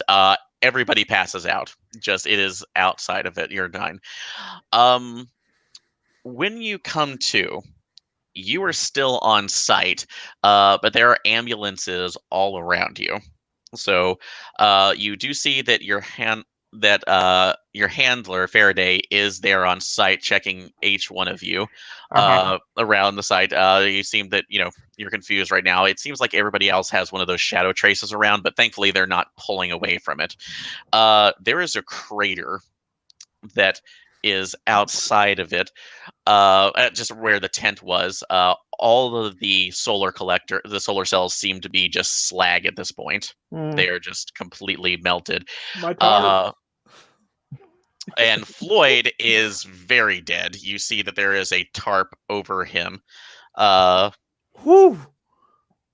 is there. Wait, Floyd is dead? So, excuse me, I apologize. So, not Floyd. I apologize. So, I meant to say Jerry. Conway. Here, I thought I was having churros with my dad in heaven. Sorry, I apologize. So, this is early morning name conventions that I wake up. So, but yeah, Conway is very dead under a tarp. And Faraday says, "Well, you seem to have stopped it, but we're going to need a large report for the about what's going on here, as well as the fact that this is now being classified as a super fun site." Works for me. Oh, did my Geiger counter go off? It didn't, but the thing is that your vision's kind of starting to come back. You notice that this area, which was just more plains outside of it, because it was just an empty area outside of the it's like within the right outside of the tribal lands, or the border between that and the radio telescope. Excuse me. There are buildings here, not nearly as tall as you remembered when you saw within the house or the windows, but definitely white structures that are just going up, along with other people that are being looked after by the paramedics that weren't there before. Is one of them Steven? One of them looks very much like Steven, if he were in his 20s. And is looking very confused around the area. Speaking of which, Me too. You mentioned, Jerry, you mentioned times with your grandfather. Yeah. He's sitting over there, looking very confused. Well, this isn't how I want it to be. Especially since the last time you saw him too. I'm assuming you were like in your teens and 20s, probably. So this is Yeah. You are not the man who remembered here. So yeah, it seems that we either have doppelgangers or the people that some of you have lost in here, along with strange structures that have just been pulled out of time and space. You each get pulled into your own debriefings afterwards, after you're cleared medically. But yeah, this is one of those that never really kind of completely leaves you, unfortunately, because the fact that there are lives now in this world that shouldn't have been. And that, speaking of which, Robert, since you said you went ahead and took that, that is a mental disorder with a breakpoint now. So, in this case, I will let you choose right now. What mental disorder do you want to take? Did you say Roberts? Yes, because you hit your breakpoint, correct? I played Wargo. Oh, sorry. Thank you. Yes, I did hit my breakpoint. I'm gonna go with addiction because that seems appropriate. Okay. So, yep, that's it. So you're drinking or smoking continuously at this point, just because you have to think about what's going on. So, and I apologize about the names too. So I was no worries, it's early. But yeah, that's basically where it ends. There, you were put back into your jobs, but you were watched carefully for the next year or so to see about any instability. And you're also kept away from that's like Jerry. I'm going to say you're kept away from any kind of major research for a while until it's there.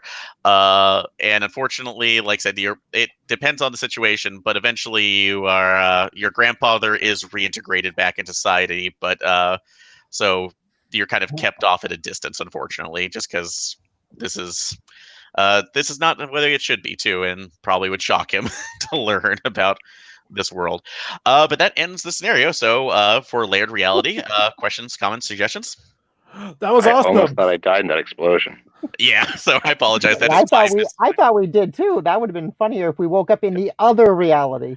Yeah. So that was almost a consideration. So it depended on what if you would reach the end of the countdown, that absolutely was going to happen. So do you know what it I was thought, bittersweet, Jared? but I got my grandpa back. So yeah, that's Do you true. know what I thought Conway was originally trying to do? Oh yeah, what? I thought he was trying to pull the moon into the Earth. Yeah, so that was yeah. I'm glad that you kind of gave a little dawn bit of of the an third offhand. day, 72 hours remaining. Yes, Yeah, pretty much. No, the idea that I come up from it, I'll actually go ahead and link the video to you guys. If you're familiar with a series called Local 58. No. Okay. It is excellent. Yeah, it is. I remember the gentleman because he does a web comic. But it is a series of just kind of creepy, it's like videos that he makes out of public access materials. I'll go ahead and link it in here. But I actually got the idea off of the last video that he did called Skywatching, which is where all the images come from that you saw. Basically, where it just seems to be this creepier moon that you're seeing further and further aspects of it until it gets clear and you see this weird city on the moon. So what I actually did in the story is that our researcher Conway was an astronomer, an astrophysicist, or over at this area, and he ended up discovering just weird readings that were coming back when kind of bouncing them off the moon, and it was trying to figure those out and spent his life trying to consider out. In reality, what he actually found was essentially an unknown gateway into the Dreamlands. So that was reactive to this thing on the moon, which is why he was getting images of cities and cityscapes through it. So, but the big part of his issue is that he was a gay man in the early '90s and actually had a relationship with his. That's like one of his coworkers, but the relationship ended poorly. They ended up kind of drifting apart because he was getting more sucked into this research, and Steven decided he didn't want to be a part of that. His parents really never accepted him, so it caused a mental issue. And when he just found out, when his research and essentially connected more to it's like the Dreamlands, he ended up finding out that he could, access what he thought was an alternative reality where he and Steven were still together. He tried to test it out on his mother, essentially making her life a little bit happier. seeing it worked, and then decided to do that on a grander scale, trying to pull things into our reality instead of outward. So, this everything about this was basically a mission to try to get back the life that he lost 30 years ago. Uh-huh. I had hints of that, but I was just assuming it was Carcosa, and you would have had to tell us it was Carcosa. Yep. So no, I'm trying to pull away from Carcosa a little bit if I have to. That's fine. So, I mean, when I described alien cities on the moon, I was like, well, shadow figures. That's true. So, but yeah, good fake out kind of there, because I know a lot of Mythos stuff, and I didn't expect Dreamlands. Yeah, I was just thinking a little bit more too, because it's primarily better. It's primarily something that would be a little bit more fantastical, and to that as well as the fact that he's trying to regain something that he lost, to kind of set up a Peter Pan scenario where it's like I need to get back to that life that was taken away from me. It reminds me of the one bad guy in Wakfu. Oh my god! So that could be it. I'm not sure if I'm familiar with that or not. What's that? Oh, it's a French anime. Randomly enough, I think it's on Netflix. Somebody was mentioning that the other day. Okay, I think. All right. It has a super sweet villain for the first season. Okay. So all right, I'll have to take a look at that and see, because somebody did mention that, because I was talking to somebody else about like French anime, and the only thing I could think of was Code Lyoko. So I will point out that I think I heard the dub and I didn't like it. I'm not sure if it's because I heard the French version first or not, but I would recommend it in French. Cool. So, all right. Oh, I'll definitely check that out too. Thank you. So, but no, I'm absolutely pleased you enjoyed it. So this is kind of just a general idea that I was popping around. And definitely trying to take Delta Green back to, you find an Eldritch thing, but it's not so much about the horrors. It's just about the fact that somebody's using powers to supplement grief. So, you said you had the Dreamlands as an Easter egg. You can have a cat. So that is true. So I try not to recurs. I try not to use Linda if I have to. The cats of Uthar. Yeah. So, yeah, try to do that from there. But no, I'm absolutely glad you guys enjoyed that. Anybody who is watching this recording or has watched us live, if you would like to join any of these games, we do these on usually about 3 weeks out of the month, depending on our schedule. And if you are part of the RPPR Patreon at the $10 level, you can join our Discord and actually take part of these games. I'm not the only one who runs these. Ross runs these, as well as our friend Jason, and a couple of the other main RPPR mainstays as well will do this. So if you'd like to participate in these games, feel free. And we do more things at Delta Green. We do, Jason is always doing Wrath and Glory because he's the bravest enough to actually run that. So, and honestly is the fun. We do Red Markets, obviously, Base Raiders. Sometimes I will pull up older games too, like Inverse World. So, but things like that. So if you enjoy it, thanks for that. Everybody here, thank you so much for playing. I'm glad you enjoyed it. So it was great. Absolutely. Thank you so much. We'll stop the broadcast here, but from RPPR, we'll see you next time. Bye. Bye. Toodles.